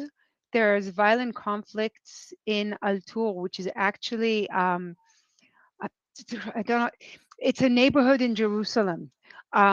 It's an Arab neighborhood in Jerusalem. It's not in East Jerusalem. It's actually in the west of Jerusalem, but there's an Arab neighborhood. I'm actually seeing a video of it, but I haven't even. I think I'm going to put the sound on to figure out what. Yeah, no worries, and you can DM it to me as well. Ministry of Interior in Gaza said the Kaisan al-Najjar area in Khan Yunis was subjected to intense bombardment by the IDF, targeting citizens' homes and destroying roads with martyrs and injuries. So that's a statement by the Ministry of Interior in Gaza. Also, there's a confirmation on TechCrunch that Shane just sent me, and he'll be coming up on stage and talking about it further. I'm not sure if anyone has more, if you guys have talked about it. It was 7 hours ago. There's a 23andMe hack with 1 million users of Jewish descent data leaked. So that was reported by TechCrunch a few hours ago, about 7 hours earlier today. Kirby said, statement by Kirby, we are working and communicating with our allies and partners in the region about routes, but again, I can't speak for Israeli operations or what the Israelis will be doing around that border. I'm actually curious, John, I want to go to you. Is it surprising that, and Piotr is requesting somebody bring him back up, but is it surprising that the IDF has not entered Gaza yet? Do you expect it to be imminent in the next 48 hours? Or could they take their time, considering they've put, and just for the audience that doesn't know already, we posted about this in the morning, Israel has tanks around Gaza in what they call an iron wall. I called it an iron dome by accident, but it's an iron wall. And obviously they've shut off water, they've shut off supplies, and the internet. So it seems they're just weakening, or they're trying to weaken Hamas and obviously harming the population before entering Gaza. John, what do you expect them to do? How long do you think it would take for them to enter? And is there still a possibility they won't even enter? Things would change and the bombardment is enough of a response? No, I mean, look, only they know that. But by every statement made by political leadership and military leadership, that approach to the past was just bombing to meet the goal of reducing the rocket attacks in military capabilities won't be. So, I mean, you can't talk in certainties, but it is more likely that ground invasion will go than it is not. How many days? Again, more variables of the hostage situation, more variables of setting the conditions. The last ground invasion in 2014, they did the air campaign for 8 days. So it was 8 days of bombing of Hamas military targets before the ground component advanced. So I don't think it'll happen in the next 24 hours personally, but just in setting the conditions, because Hamas does have a very prepared defense, and it will be very lethal, very violent, very costly on all sides, and human non-combatant casualties. So it's almost a paradox. The longer you wait, the better the conditions you can set. The longer you wait, the more risk to hostages being dead, and the defender preparing more of a defense. But from a large operation like this, multiple divisions, I think you need a couple more days just to set all the conditions. No, I appreciate that update. Piotr, you back? Oh, Siringale, go ahead. Just a question for John. What military advantage is there to cutting off the water? John, are you there? I'm there. What's up? Can you hear Siringale? No, I didn't hear it at all. Oh, okay, so Siringale asked a question. I think it's the glitch where you can't hear. So the question Siringale asked, what is the military advantage of cutting off the water, if any? Yeah, I mean, that's a tough one. I actually looked that up on is it usually like after the siege of Sarajevo, cutting supplies to the population is viewed as basically a violation of IHL. I actually looked it up. There's after they actually did it in 2014 as well, but they cut the fuel, electricity, and didn't cut the water. So it's a great question. I actually don't have the legal objective. I mean, clearly it's to weaken the Hamas fighters and to be a part of that overall campaign to weaken Hamas militants before entering the city. But it's a very valid question, Syrian girl. I just can't. I'm not going to say that that's illegal, because you can actually look it up. There was a very large discussion and to include the United Nations involvement after they did this in 2014, but they didn't cut all water either. So it's a very interesting one. So we do have Justin, Assistant Secretary of Defense for American Public Affairs, Kirby, was asked where Gazans can go amid Israeli strikes. So that goes to the point that Ryan, you mentioned. The answer is we are working and communicating with our allies and partners in the region about routes. Oh, that's what he's okay. About routes. But again, I can't speak for Israeli operations or what the Israelis will be doing around that border. So that's when Kirby was asked regarding where citizens of Gaza could go, Palestinians in Gaza could go during this conflict. Yeah, can I comment on that real quick? Because we have seen the IDF and other personnel, to include the United Nations, identifying more and more areas in which they are recommending citizens to go to. I 100% agree with Ryan that it is extremely difficult in the Gaza Strip for the citizens to go. I don't agree with the statement is that there is nowhere for them to go. There are designated areas. The IDF is putting out designated areas, but then I will be critical when the IDF spokesman also just said, go east, go west. I don't care where you go. You just get out of the combat area. So that's not the preferred way, but there has to be a designation of areas in which they should go. Yes, that's the right thing to do. Where are those? Yeah, where are those areas? Can you give me? So one last thing I know, last thing I did look into was the IDF was asking. So I reported it. So I put out a post as soon as it came out. The IDF asked Palestinians in Gaza to go to the Egyptian border, and then literally minutes afterwards.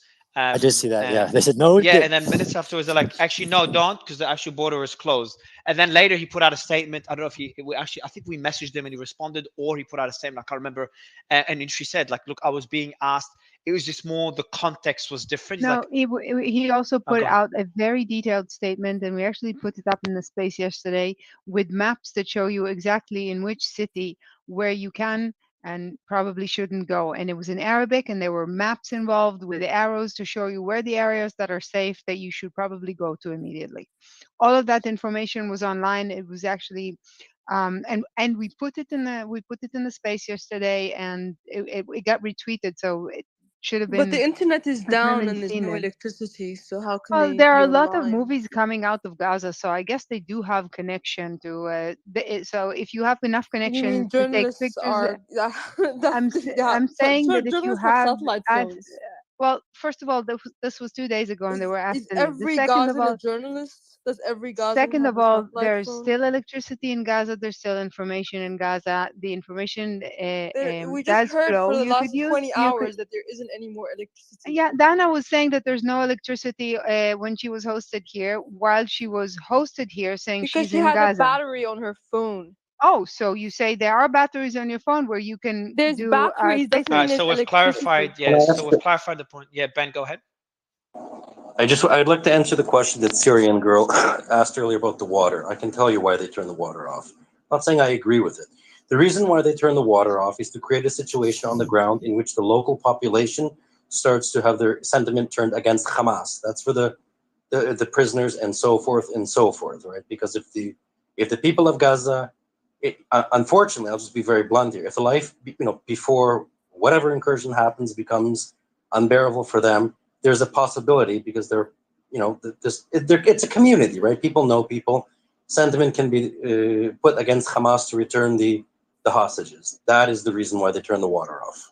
Can I also answer? Can I jump in there? Because I've been told as well that this is like a common tactic that's used. I was speaking to some ultra orthodox Jewish friends of mine, and they were saying that this happens to them as well in the areas that they're in. But this is just for that. I'm sorry, guys. If I could just, hold on one second, guys. Hang on, no. I don't know. Everyone's speaking together. Let me go to Ryan, because I think you have someone say something completely unrelated, which would be great. Ryan. Yeah, definitely. So I did a quick little. John asked a great question about the legality of turning water off and on. So what I've been doing in the background here is like a lot of these questions that I get asked that we can't answer. I try to look for their answers. So it says it's an international armed conflicts intentionally. Excuse me. Let me just start again. I apologize. I have very lack of sleep. It says an international armed conflicts intentionally cutting off water supplies to civilian populations is generally considered a violation of international humanitarian law (IHL), which includes the Geneva Convention and other treaties, sets out rules and principles that govern the conduct of parties in armed conflicts, and then it lists the rules. So based off of what I'm reading, it is illegal. It is illegal according to the IHL and Geneva Convention. Yeah, Mario, we do need a military expert from the pro-Palestinian side just to give us some balance because that mission wasn't Just down until Ryan. let me comment on what Ryan just said, because I deal with this a lot actually in big conferences, even to the United Nations.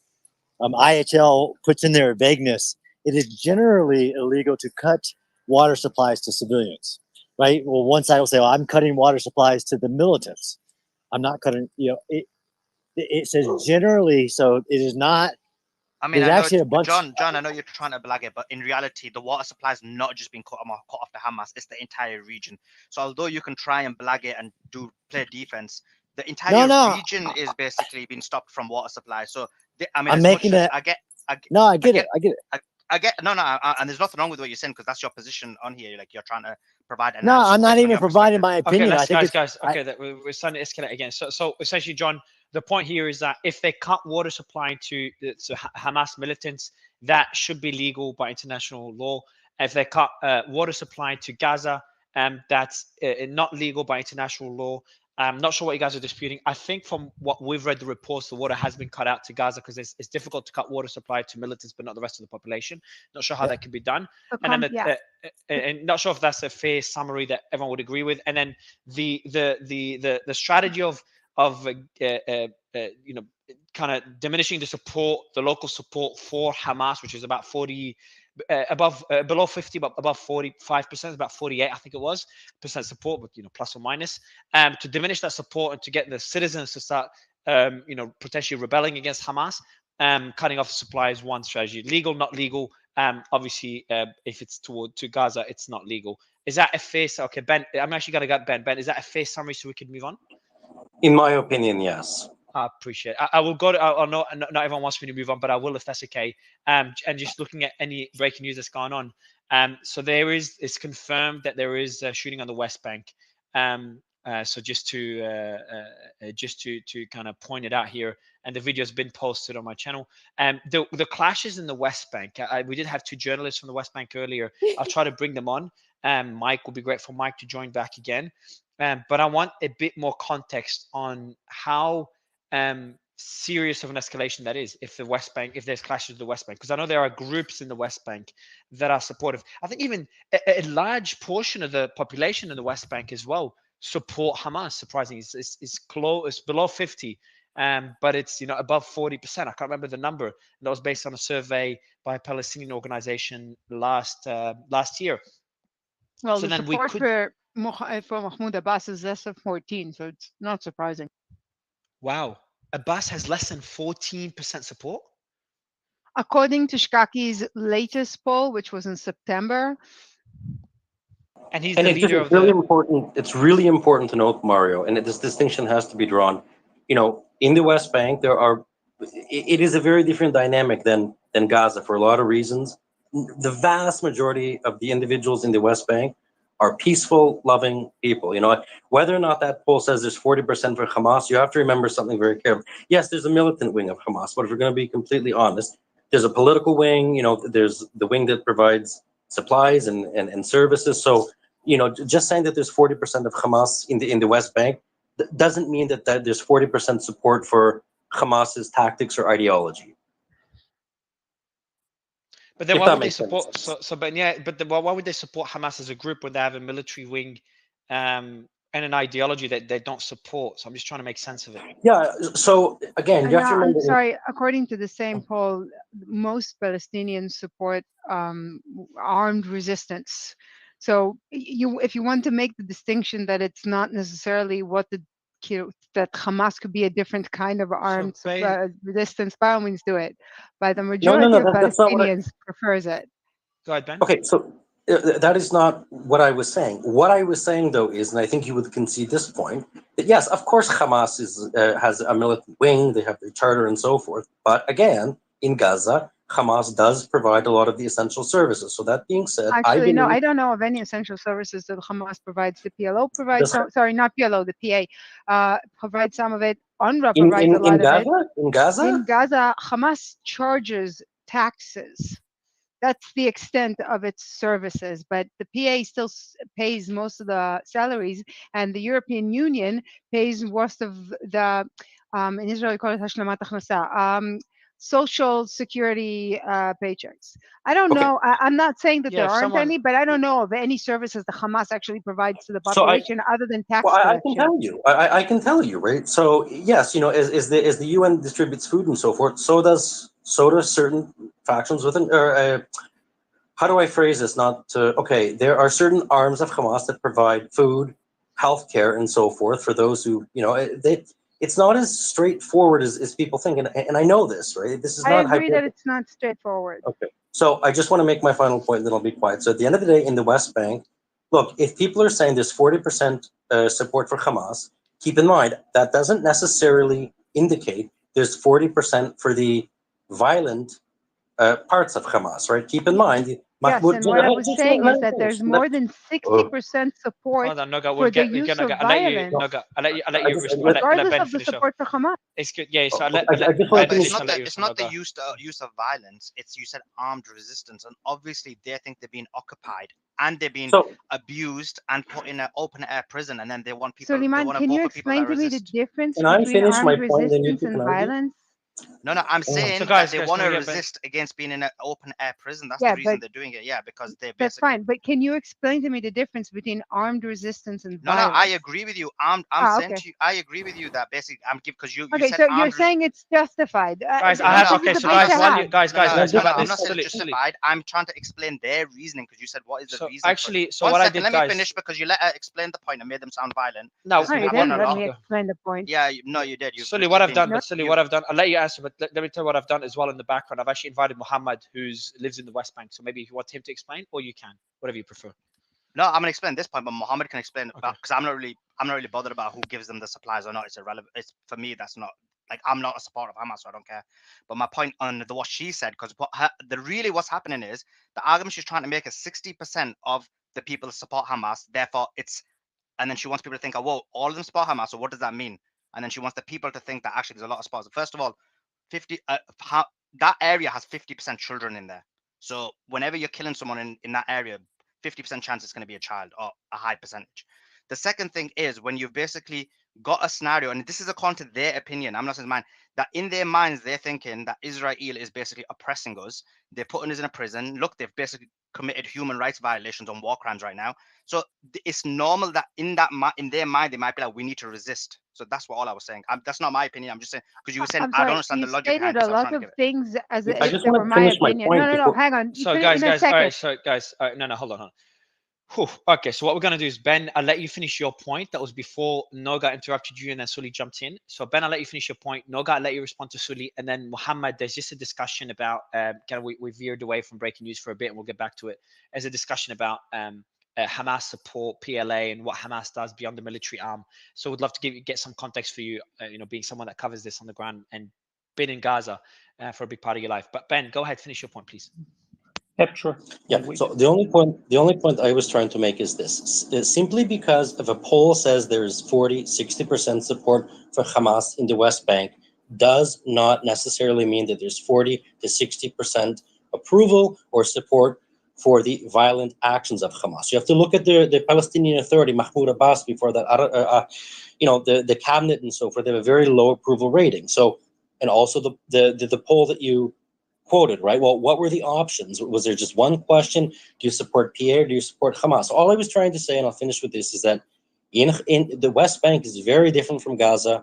And if there is support for Hamas there, it doesn't necessarily, in my mind, equate or have to equal support for all elements of Hamas, if that makes any sense. Sorry, I think Mohammed, you're a West Bank gentleman. I'll get Noga. Yeah, I'll go Mohammed because I just promised Noga, and she didn't interrupt you, which is beautiful. Noga, I'll let you respond to the points made, and then right after we'll get Mohammed to respond to everybody. Well, the first is that Suleiman made a lot of assumptions about what I meant that were not in evidence, to say that the least. I was talking about the facts, and I was literally talking about the Shkaki poll that I recently read, and it was from September, so it's pretty recent.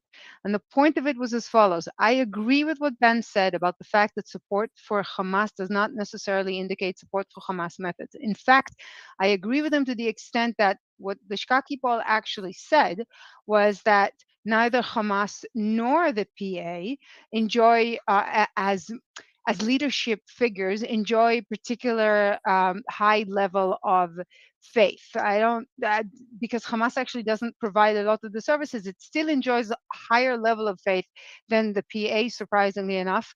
But the fact of the matter is neither of them is particularly popular. However, what the poll also says is that many Palestinians, to the extent to somewhere between 65 and 80%, depending on the question that they were asked, support violence regardless of their support of Hamas. So while Ben is correct, he's correct the other way around. You're more likely to find Palestinians, according to the Shkaki polls, and by all means go read them, more likely to find Palestinians that support Hamas violent behavior than you are to find them supporting Hamas as legitimate leaders. That isn't to say that I justify anything that Suleiman says, although there seems to be an ongoing, they seem to be repeating over and over again that if an Israeli was ever in the army, that means that he's open season, but that's not what I was saying. And I actually agree with Suleiman that there's a very big problem in the Gaza Strip of people who have lost faith in their future and in their leadership, which is why they're turning to violence. But that violence, unfortunately, one more sentence, that violence, unfortunately, according to the poll, is directed towards new organizations like the Lion's Den, and not necessarily Hamas or PA. I appreciate it. Thank you, Noga. And I'm looking at breaking news to share them. So I only heard I agree with Suli, which I love to hear. I do want to go Mohammed. No, I mean, I didn't agree with her, but I think I'm not going to get a chance to respond.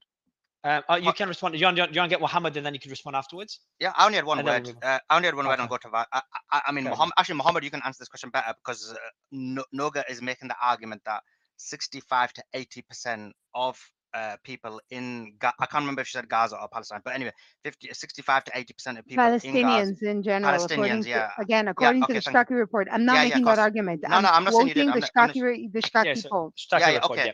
She's reporting the poll that says that 65 to 80% of Palestinians, because remember Mario thought it was just a Hamas thing at one point, 65 to 80% of Palestinians support violence. Now, my question to you is, because there's a poll, so obviously it depends on the reasoning for the poll as well. But anyway, let's assume that poll is accurate. My question to you is, actually not, explain to us, do you think the poll is accurate, A? And B, the second question is, if it is accurate and there is people in Palestine who support violence, what is the reason for that? Is it because it's response to violence to them? Like, what's the reason, Mohammed? I think the last question you ended with was the most brilliant one. If that is true, then why? But let me start with this. I studied Hamas for over a decade. Same with the Palestinian Authority. I reported, criticized, and met with leaders of both regularly. Khalil Shiqaqi, the one who conducts the poll, is a friend, and so is Dalia Shindlin, Israel's most eminent public opinion poll conductor. I know both and I meet with them regularly. So having that settled, I can start by saying the Shiqaqi polls, it depends on when and the circumstances. Palestinian support for Hamas or for armed resistance is depending on the time and the context. It goes up and down all the time. It fluctuates all the time. And it's more or less experimental rather than ideological. So basically, in times of crisis, when you reach to the bottom of despair, when the West Bank is on fire and settlers literally going from one village to the other, there's the rate of 3 settler attacks on Palestinians per day in the West Bank this year. And Okay. then How about we no, keep the finish. facts? How about we listen? Let him finish. Sully, can I please please let me just moderate this now. So Mohammed, let you finish. Noga, I'll let you respond. I do want to move on because this is going down path. And, you know, I love the calmness and cordiality of yesterday's space. Mario, if I can have one sentence. I need to Sully, I swear to God, I swear to God, I'm not starting a. Noga, I know you're not starting a fight, but I'll let you not start a fight after Muhammad's done. That's okay. Muhammad, I'll let you just finish the point, and then I'll get Noga to respond, and then I'll move on to a few pieces of news to update the audience. Go ahead, Muhammad. You got to unmute Muhammad, bottom left corner, man. Yes, now I can unmute. Well, Muhammad. So okay, basically, support for Hamas for armed resistance, it goes up whenever the West Bank is getting messed up, whenever the Palestinian Authority is weakened, whenever there is dysfunctionality in the PA, or an economic crisis by Israel withholding over $180 million of the PA's tax revenues that it collects on its behalf, or whenever settler attacks are going up, and armed resistance goes up. And the reason for that's Suleiman's brilliant question. If that is true, then why? The reason for that is two things. Number one is deterrence. So same as Israelis have security concerns and a feeling of an existential threat, Palestinians are humans too, have the same feelings. In Gaza, for instance, Hamas is hated, loathed as a government because it's authoritarian, but it enjoys certain popularity as an armed resistance group because it acts as a deterrent to Israel going into Gaza at free will, like they do in the West Bank, and arresting whoever they want and shooting whoever they want. So that's number one. Number two is popularity for it as a counter-intimidation of Palestinians saying that our life is a living hell, so let them get a taste of it. That's not my words, but the perception that I've been analyzing and collecting evidence on for a decade. The other thing that is even more important is how did Hamas win in 2006? And I remember the campaigning of Hamas 100%, and I can like narrate all of it now in less than a minute. But the main cornerstone of Hamas's campaign was nothing about Israel, nothing about the occupation, nothing about armed resistance even. It was pure economic promises of economic reform and fighting corruption. It was basically promising Palestinians to pick up and fix the dysfunctionalities of the PA that was back then hammered and squeezed and about to collapse after Israel's raids on the West Bank, the Muqata'a, Ramallah, etc. And because Israel back then withdrew from Gaza unilaterally for the purpose, as the advisor of the Prime Minister, Dov Westglass, is now pro-Palestinian Israeli leftist, but back then he said in Haaretz, and I quote him verbatim, he said, the purpose of the withdrawal from Gaza is to prevent Palestinian statehood and to put the peace negotiations in the freezer, to freeze the peace negotiations. So after that unilateral disengagement, Israel cut Gaza's entire labor force from Israel itself, about I think 50 to 70,000, causing what religious Jewish Harvard University top economist Sarah Roy described as the worst economic crisis, the worst economic depression in modern history. So that gave Hamas a lot of boom. I remember Haniya coming to campaign in my neighborhood at the time. He would come to any sort of family gathering and he would go in it and say, okay, I promise you one thing. If we win in that election, my office is not going to be that giant mansion. It's going to be in the mosque. I'm never going to have a giant car. I'm going to drive on a bicycle. We're going to cheapen the prices of everything. We're going to restore jobs. We're going to build the economy. So it was basic economic things of people wanting to live. That's why it won in 2006. If that is repeated now, Hamas, the last round of elections, 2020, 2021, when it was about to happen, Hamas's own internal polls, and I conclude here, positioned that it would get only about 24% of the vote.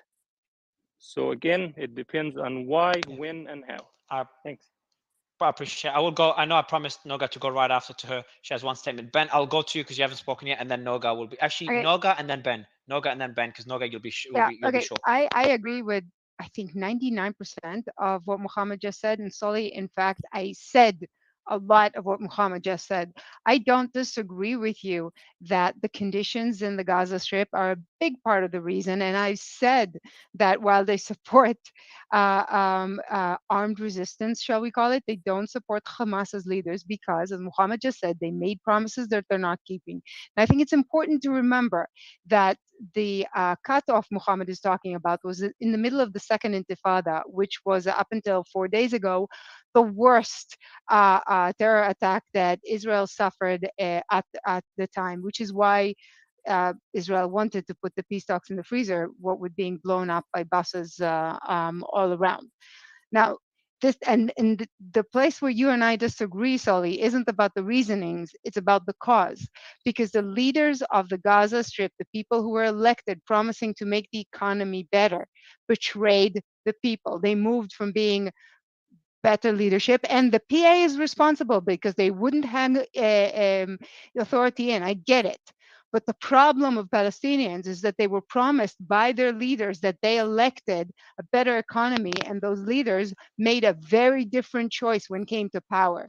Hamas could have taken over the Gaza Strip and made it a better place, and it didn't do that. So I will go. Thank you for keeping it short. Free Palestine. Before going to Ben, are you there? Free Palestine. Free Palestine, are you there? They're connecting, Mario. They're still connecting. Okay, when they glitch, because I just looked at his bio. The team didn't vet this, but he does show that he's a doctor. So it'd be great to speak to a doctor on the ground on either side. Free Palestine, are you there?